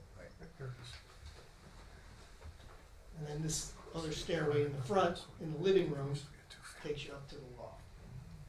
So what we planned on doing was adding a bedroom and a little bit more living space towards the rear, so we have a place to actually have a dinette and a sitting area. And then a second bedroom with a bathroom that's actually off the hallway, so you don't have to go through the bedroom to get to the bathroom. So that's what we're proposing, is just a two-bedroom house. Okay. Any questions from the board? Questions from the public for Mr. Arcolino? Okay. Miss. I do have, and it is confusing. So part of the property, the street goes, Cold Indian Springs Road goes through part of the property. Is that correct? I think it's just the opposite. Part of the property goes through Cold Indian Springs. And we're asking as a condition of approval, which by the way is another positive, is that they deed to the township the 25 by, I think it's about 47, for $1 as a condition of approval, so that's certainly a positive element of the application. I don't know how. But that, Because this was a very old cottage and probably the lot existed before they fully developed Cold Indian Springs Road. That would be my guess. and that area on the street is calculated into the.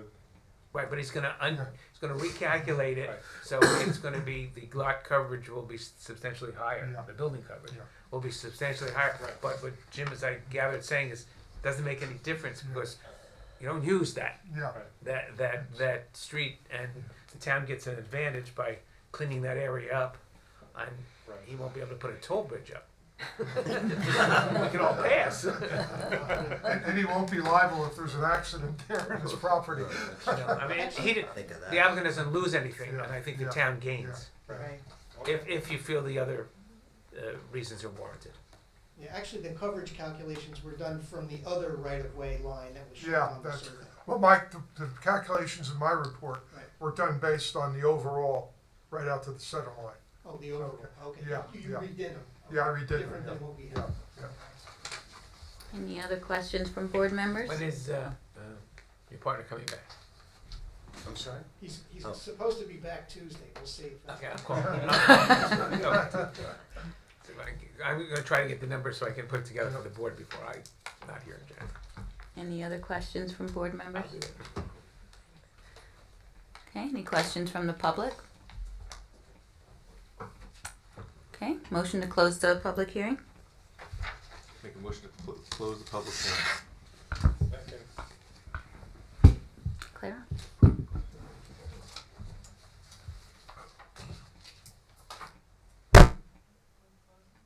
That's we had to keep it open for January, though, the public Yeah, part. No, I'm sorry, withdraw that. Yeah. So Right. no, there is no motion, just Retract withdraw that that motion. The matter is gonna stay on and open, and I didn't, thank you, I didn't pick it up. Yeah. We're not closing the public hearing, we're carrying it to the meeting of January 18th with no 200-foot notice requirement for the letters, but for republication sometime prior to January, 8th, right? maybe even before. Yeah. You're gonna do it this week. Yeah. Send it into the press, and send what you sent to the neighbors. Okay. And ask them to publish that, and then you'll give it to Claire. If Donnie comes back, we'll get the numbers, and I'll do a tentative resolution for the board to have for the meeting in January. If no one objects, Okay. Will we have to come back and testify in January? I suggest these gentlemen do. I don't.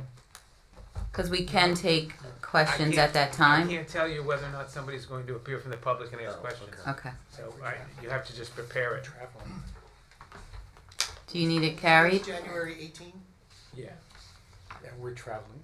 Okay, well, I don't know if the applicant has to be here, whether, if you're professional, well, you can't come without them. Because they don't have an Yeah, attorney. yeah. Do you wanna carry it to February? We're gonna have to, yeah, we're out of the country. Will you be back in February? Yes. February February. 15th. Okay, That's so the we'll 15th, okay. we'll carry to February Is that the date? 15th. Third, yes, the third Thursday. I'll carry it to the 15th. Again, I'll get all the information for it. Just republish it though for the 15th. But all other, I'm sorry. The 15th can't be the Third third Thursday. That's true, it's not days. It says February 1st, February 8th, and then February 15th. We're actually back on the 18th. We could be here January 18th. We're back in the morning. Yes. I apologize. It's exactly. I'm looking like I I am in February So we're 24th. Is that the right date? Okay. It is. 15th is the right date. That is the third But Thursday. we're back to January. Yes, we could do January 18th. January is 18th. Yeah, and they're gonna be back for the We 18th. come back in the, okay. Oh, you are gonna be available We're on okay, January I 18th? apologize, we're back in the morning, sir, we're fine. For the 18th, January 18th. Okay, if you should not get back for any reason, call Claire. Got it. Okay, she's gonna give you a Know each form other. extending this to the 18th. They'll fill that out. For the You'll 18th. Publish it for the 18th, please. Yes. January. And once that's published, if you don't appear on the 18th, it will be continued without additional publication. Yeah. So let's get that over with. And we'll get Mark, the all the numbers. stuff that did have to do with the deed, that takes place after all of that. That is a condition of variance, of resolution compliance. It'll have to be done. You may need to hire your attorney to do that. I But don't it's know how after. you wanna handle that. That's after. That would just be a condition of Yeah. approval, and they can't get their CO or a building permit. Actually, won't be able to get a building permit until that deed is filed. Okay. So, I mean, if you can be back on the 18th, you get a bump in starting all this. Okay, so it's carried to January 18th. Thank you. Thank you. Okay, our next case, Michael Corley, block 37.09, lot 4, 4 Windsor Lane, Ocean. Applicant seeks approval to construct an attached covered rear patio. Minimum rear yard setback 40 feet required, 29.7 feet proposed. Other provisions and requirements are met or exist. Okay, Mr. Corley, if you can raise your hand, do you affirm to tell the truth, the whole truth? I do. Okay. And I will turn it over to Mr. Higgins and then Mr. Matlack. I'll read the report since it's a very short report. The applicant proposes to expand an existing single-family residence with an addition to the rear of the building. The plans are confusing in that the site plan prepared by Shore Point Engineering indicates a 19.4 foot by 18.4 foot roof structure over a patio. And the architectural plan prepared by Kevin C. Roy Architect shows that one side of the patio is enclosed by a wall that extends 12.5 feet from the existing residence. The site's a conforming lot. The existing building conforms to setback requirements. There is a variance necessary for rear yard setback. The ordinance requires a minimum rear yard setback of 40 feet. Plan proposes a 29.7 foot setback to the roof over the patio and 22.4 feet to the proposed wall on the west side of the patio, assuming that there is a proposed wall. We need to clarify that. It should be noted that the recently adopted master plan discusses the need for improved outdoor recreation spaces such as covered patios. The proposed covered patio is not inconsistent with this recommendation. However, the proposed wall is a significant visual element that could have an additional impact. The application discussed the nature of this wall. It should be noted that there is no hardship involved, and any decision the board makes will be based on the benefits of the granting of the variance substantially outweighing the detriments. Okay, and Claire, if we can, mark the, when she comes back, she'll mark the packet. Mr. Matlack? My only comment was that the project disturbs more than 200 square feet with all the patios and fire pit area, and that a grading plan should be submitted. There are a number of retaining walls, so we need to make sure we review that. Okay, Mr. Corley, if you can tell us about your application? Yes, this is just for a covered patio. We have a separate permit in process for the hardscape being done, which is, I think, some of the questions or comments you made over here. Currently, there's an existing deck but we're looking to do the permit for the hardscape in the springtime, and this is needed to coincide with it, I guess, which is why we're trying to do it. And the reasoning for the wall is, right now we have like an umbrella farm on the deck. We're just fighting the sun, so I'm just trying to make a more comfortable living area for my family and friends. So. Okay, and you have a professional here with you. Can you state your name and your, raise your hand. Do you affirm to tell the truth, the whole truth? I do. Your name, I'm sorry. Sure. My name is Michael Wesolowski. Wesolowski, okay. And have you testified before this board? I have not. Okay, can you tell us about your credentials? Sure. I'm a principal engineer with Shore Point Engineering, a licensed professional engineer in the state of New Jersey since 2010. Excuse me. My license is current and in good standing, and I have provided testimony in front of land use boards throughout the state, but again, not this board. Okay, we'll accept. Thank you. And can you just take the microphone, please, just in case? I'm also fighting a bit of a cold, so I apologize for interruptions during.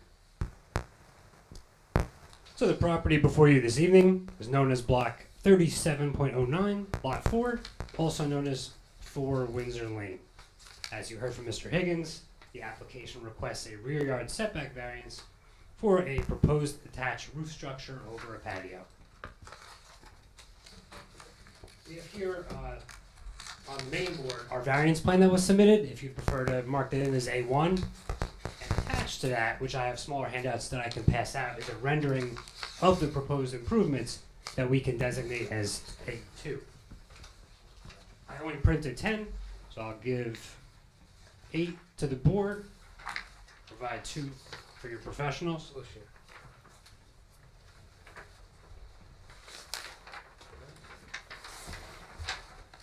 So just to go through a bit of background on the property, it's located in zone R3, a medium density single family residential zone.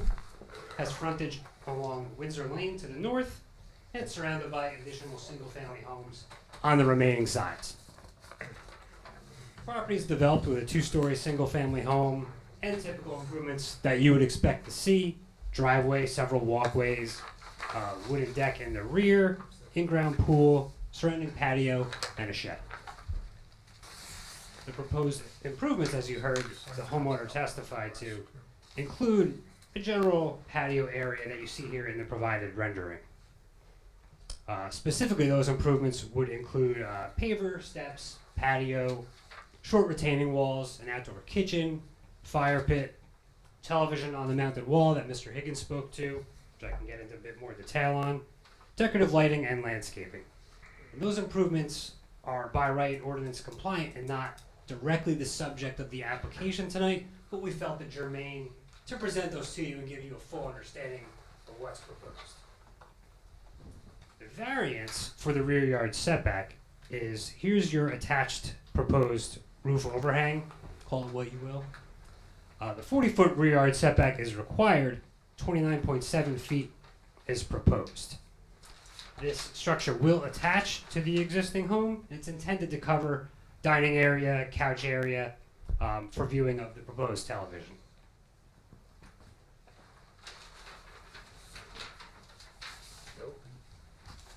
Bit of background in our interpretation and understanding of the ordinance and the need for the variance.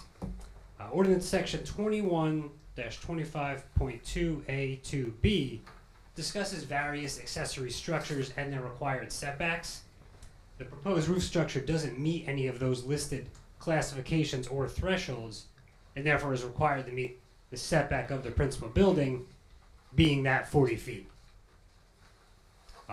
Unlike my predecessor, I'm not the benefit of an engineer and a planner, but I'll do my best to justify the proposed variance, excuse me. Supporting arguments would be that our setback ability is of course limited by reason of the location of the existing residence. The proposed roof is located only about 1 foot further back than the location of the existing deck that it's replacing, and generally proposed in the same vicinity. The roof is proposed in the ideal location in that it allows for access from the existing rear sliding door to immediately get to that area. It has the benefit of the rear property line containing existing mature vegetation, the majority of which would remain to help screen that structure. The roof would provide much needed shading during the hot summer months, particularly on the subject property where the rear yard is south facing and would see direct sun exposure during the entire day. And the roof is open below on the majority of sides to allow for continuous airflow through and around. Mr. Higgins, to address your point on the wall, some confusion there, I apologize for that. So the wall is located on the west side. I think that's best seen in the rendering image, that would house the proposed television and essentially be coincidental with that side of the proposed overhang. To address any potential negative criteria, obviously the requested variance requires an approximately 10-foot encroachment into that required setback and be in closer proximity to the rear neighbor. We feel that that's mitigated by the existence of that existing vegetation and that the location of that roof line will be in approximately the same location of the existing deck that's being replaced. Therefore, it's our opinion that the requested rear yard setback variance can be granted without substantial detriment to the public good and without substantial impairment to the intent and purpose of the zoning ordinance. That concludes my direct testimony. Any questions from the board? Just a couple, and Bennett, rely on you to let us know what makes sense. So right now you have a deck, right, like so many of us do, right, just a deck, a few steps down, pool. So you got deck level, and then the pool is kind of on the ground level. Yes. This is amazing as you look at it, right? Really cool what you're planning on doing. But where does all the water go? And so currently there's like drainage going to the front. So I moved in here 4 years ago. So there's drainage to the front and drainage to the back. Sure. I'm terrible with all this stuff. It's just currently there. I don't know. Nothing's changing with that. We have during the permit process, and we just did a topography that was required when we submitted the permit. So that's okay, separate than this. You're into that already. We've done that's already in the works right now. We just had the topography done about 3 weeks ago. We just turned that in this week maybe. Yeah. So that was all when they did the permit, they requested topography done. So because you're here just for the structure, right? Correct. Yeah. So you're saying when you say you have drainage going to the front and back, you mean that's the way the land slopes, or you have pipes so going it's that way? it's sloped. There's definitely drainage. I guess off the roof that's underground. That one empties in the front yard, one empties on the side. But that was previously done prior to. I mean, it's underground. It's been there probably since original. So if I'm understanding correctly, you submitted a grading plan to the building department that was reviewed by the township engineer? Yes. Okay. If you could provide a copy of that approved grading plan, that would be sufficient for me. And we would, of course, agree to do so. You're already far enough along that process that if there were flags where you had to have I think that's what come before us, then you would already know that. Yeah, I think that's why we had to do the topography. Again, I wasn't handling that. My contractor was. Sorry, Siri. What did I say? Is like Siri. Any other questions from? I got a question. So this currently exists? No. That's right now. It's just the original deck, and we're trying to get it done in the springtime, but with the permit, and then this was the second part. This is the variance portion of it just because of the setback. So this is a proposed rendering of all the improvements to give you a complete picture of should everything be approved, this is what it would look like. The pool does exist today. I don't believe the patio. The pool does, and those everything around the pool, even it exists. the retaining wall's currently there. So we're trying to combine everything. So right now the deck, it's like isolated. I got 3 kids under 5. Like I want to be closer to the pool, and with our decks like blocked in by the walkways. So we're trying to just open it up, combine everything, and we've been dealing with the sun. I have like 3 or 4 umbrellas out there now, moving them around nonstop. So that's where the top came in, and we went with the patio instead of like the pergola due to the setbacks. So we didn't want to put it further out in the yard, and it's basically where the current deck is where that how we came up with the size of it, I guess, or the length. Is part of the reason for the wall to help control the kids? I don't think that was the case. I think it was the whole thing. But yes, more so the sun. Yep. Where does that wall fall? Kids, son. That's when you would walk in the backyard. So is it in the center of that? That would be on Is the it western face here. So if you're totally on the western side Correct. of that. Perspective looks a little bit off when you look at the What's the back side? What's on the back side? Is it going to match the siding, or what's it going to look like? the opposite side of that wall, Yeah, so you got the TV yes. on the inside. What's the outside? all colors. I think it's going to be vinyl siding. It would match the color of the house, so it looks like it was all built as one structure. Any other questions on the board? Sorry, I had another question. The back side of the property, is there a fence on the property? Correct. Yes. Is that your property? Is that your fence, or It's Fence generally meanders the property line, so it's possible that is is. it solid? no. It's all the vinyl black fence around because it's like see through or. Can you see through it, or Yes. Yeah. We actually have a gate between me and my neighbor's backyard. Any other questions? Okay, questions from the public? Motion to close the public hearing? I'll motion to close. I'll second that. Okay. Is there a Mr. Fuller. positive resolution regarding the minimum? Hmm? Oh, I thought, didn't we just close it? We didn't Yes. vote. We're voting. Oh, sorry. Yes. Turn the speakers up. Yes. Yes. Yes. Yes. Yes. Yes. Okay, now, is there a motion for positive resolution regarding the rear yard setback? All motion. Second. I guess the only conditions would be review of the grading plan. Submission, either something with the grading submission plan. of the Yeah, I got that. approved grading plan Approved or grading plan. submission And, of grading. and everything's got to match. Siding's got to match. Siding and roof. Yeah. Yes. Yes. Yes. Yes. Yes. Yes. Yes. Yes. Okay, best of luck. Thank you very much. Happy holidays. Happy Thank you holidays. everyone for your time. I have no clue what you were saying. I was like, we did. Okay. Next case, Ezra and Adele Tawil, Jeanette Tawil, and David Batesh, block 25.34, lot 14. What did we do with number 3? That's carried, right? And I did mention that Earlier in the earlier. evening? Okay. Yes. Okay. So January 18th also, right? I said January 18th. That's No, what, we said 15, then we changed to the 18th. yes, Okay. that was the one you corrected. I wasn't listening to, it wasn't, I have an old agenda and it's not Oh, listed okay. as being carried. Just want to make sure. 445 Brookside Avenue.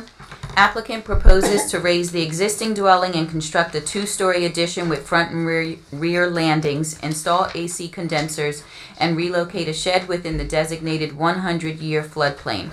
Minimum front yard setback 30 feet required, 26.01 feet to front entry and steps proposed. Maximum building and impervious coverage 27% building and 90% impervious of the buildable lot area permitted. Buildable lot area excludes wetlands or floodplains. Since lot is within floodplain of Poplar Brook, the buildable lot area is 0, causing maximum building and impervious lot coverage to be exceeded by 100%. And we have Ms. Jennifer S. Krimko. Good evening, members of the board. Jennifer Krimko, and I can be so quick on this one, you might not even know I was here. I think that Jim's report completely explains everything that we're looking to do. It's one of the sites that, the entire property's in a floodplain, therefore we would need relief no matter what we do. Because we're raising the house, we have to add more steps to the front. It brings the steps closer to the street. The house is remaining in the same location. And that's really what's driving all the variances, but I'll defer to Jim. That's basically it. The front setback only deals with the steps. When you're raising the house, you have to have more steps so they extend out onto the front yard. They're raising the house to get it out of the floodway. So I think that's a positive as far as safety, protection from flooding and so on. Building an impervious coverage, again, would be infinite because the buildable lot area is 0. When you divide by 0, you get infinity. But the reality is that the governing body is changing the ordinance. And in 2 months, you probably would not have, in fact, you definitely, if they approve the ordinance that they're looking at, which I suspect they will, you will not have any building or impervious coverage variances on this property, because they're going to eliminate the buildable lot area requirement for residential uses and just do it by total lot area. And they're well within the requirements of the proposed ordinance in that regard. With regard to building in the floodplain, I defer to Ben on that. That's more of an engineering issue than a planning. Okay, Claire, if we can mark the packet. And Ben? Mr. Matlack? Sure. So 2 quick things. Testimony should be provided regarding the increase in impervious surface. There's not very much, just the increased size of the building, but whether or not it would have any negative impact on the neighbors. I'd also recommend some stormwater mitigation measures. Because it's in a floodplain, I'd recommend some sort of recharge system, a dry well or something like that, be installed. And then the elevation of the proposed air conditioning units should be shown on the plan, and they are required to be elevated above the floodplain as well. Okay. So before I move things into evidence, we can stipulate to everything that Ben asked for, subject though to his review. Ben, because it's in a floodplain, if we do soil borings and find that the water table doesn't provide to allow us to have a dry well, then we can't do one. So we would ask that it would be conditioned on stormwater if feasible according to your engineer. That's all. And just very quickly, A1 is the survey, A2 is the plot plan, and A3 are the architectural plans. They're all moved in. I'll reintroduce Patrick Ward, have him sworn. We're not going to go through all of his testimony unless the board wants him to. We'll just have him stipulate to the testimony that Ben asked for. Sure. Do you affirm to tell the truth, the whole truth? I do. And just for this hearing, you're a licensed engineer, professional planner, and you've been accepted by this board in the past. Yes. License is still valid. Okay. You But I'm bummed. I had to steal your thunder. Yeah, so just to address Mr. Matlack's questions, agreed on the stipulation. If feasible, there's going to be requirements as to clearance from that groundwater table. We didn't do the borings here because there was no need prior to the hearing. The summary by Mr. Higgins is exactly spot on.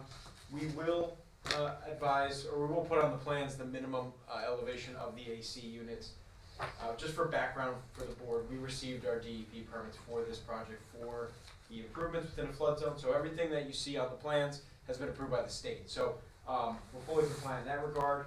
In terms of just overall drainage, today I don't think he asked that. I think he asked what our increase in coverage was and whether or not it was going to have a negative impact on anybody. Yeah, I was just going to say, today everything goes around the house towards the street generally, and we're seeking to maintain that. And what's our increase in coverage over existing? So the increase is, it's just over 300 square feet. We are taking other things away that are unnecessary, some improvements based on the applicant's preference, not necessarily from a zoning standpoint. Is there any questions for Mr. Ward? It's de minimis, isn't it? Any questions from the board? Questions from the public? 1.5 parking spaces. No questions. That's all I have, Madam Chair. Motion to close the public hearing? Make a motion. I'll second. Fuller. Yes. Fuller? I thought you said it already. That was Yes. me. You're calling that roll now? She asked who's second. I said Fuller. And you thought I was calling you. We are so professional. Yes. We really are. On our A game tonight. Yes.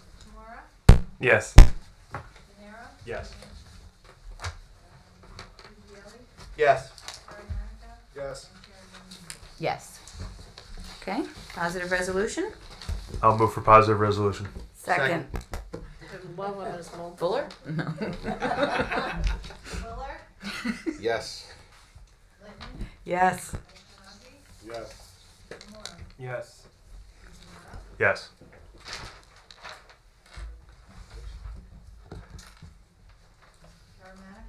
Yes. Yes. Thank you. Best of luck. Thank you. Thank you. And you don't need to move anything else because they were said. Okay. Motion to adjourn. Second. All in favor? Aye. Aye.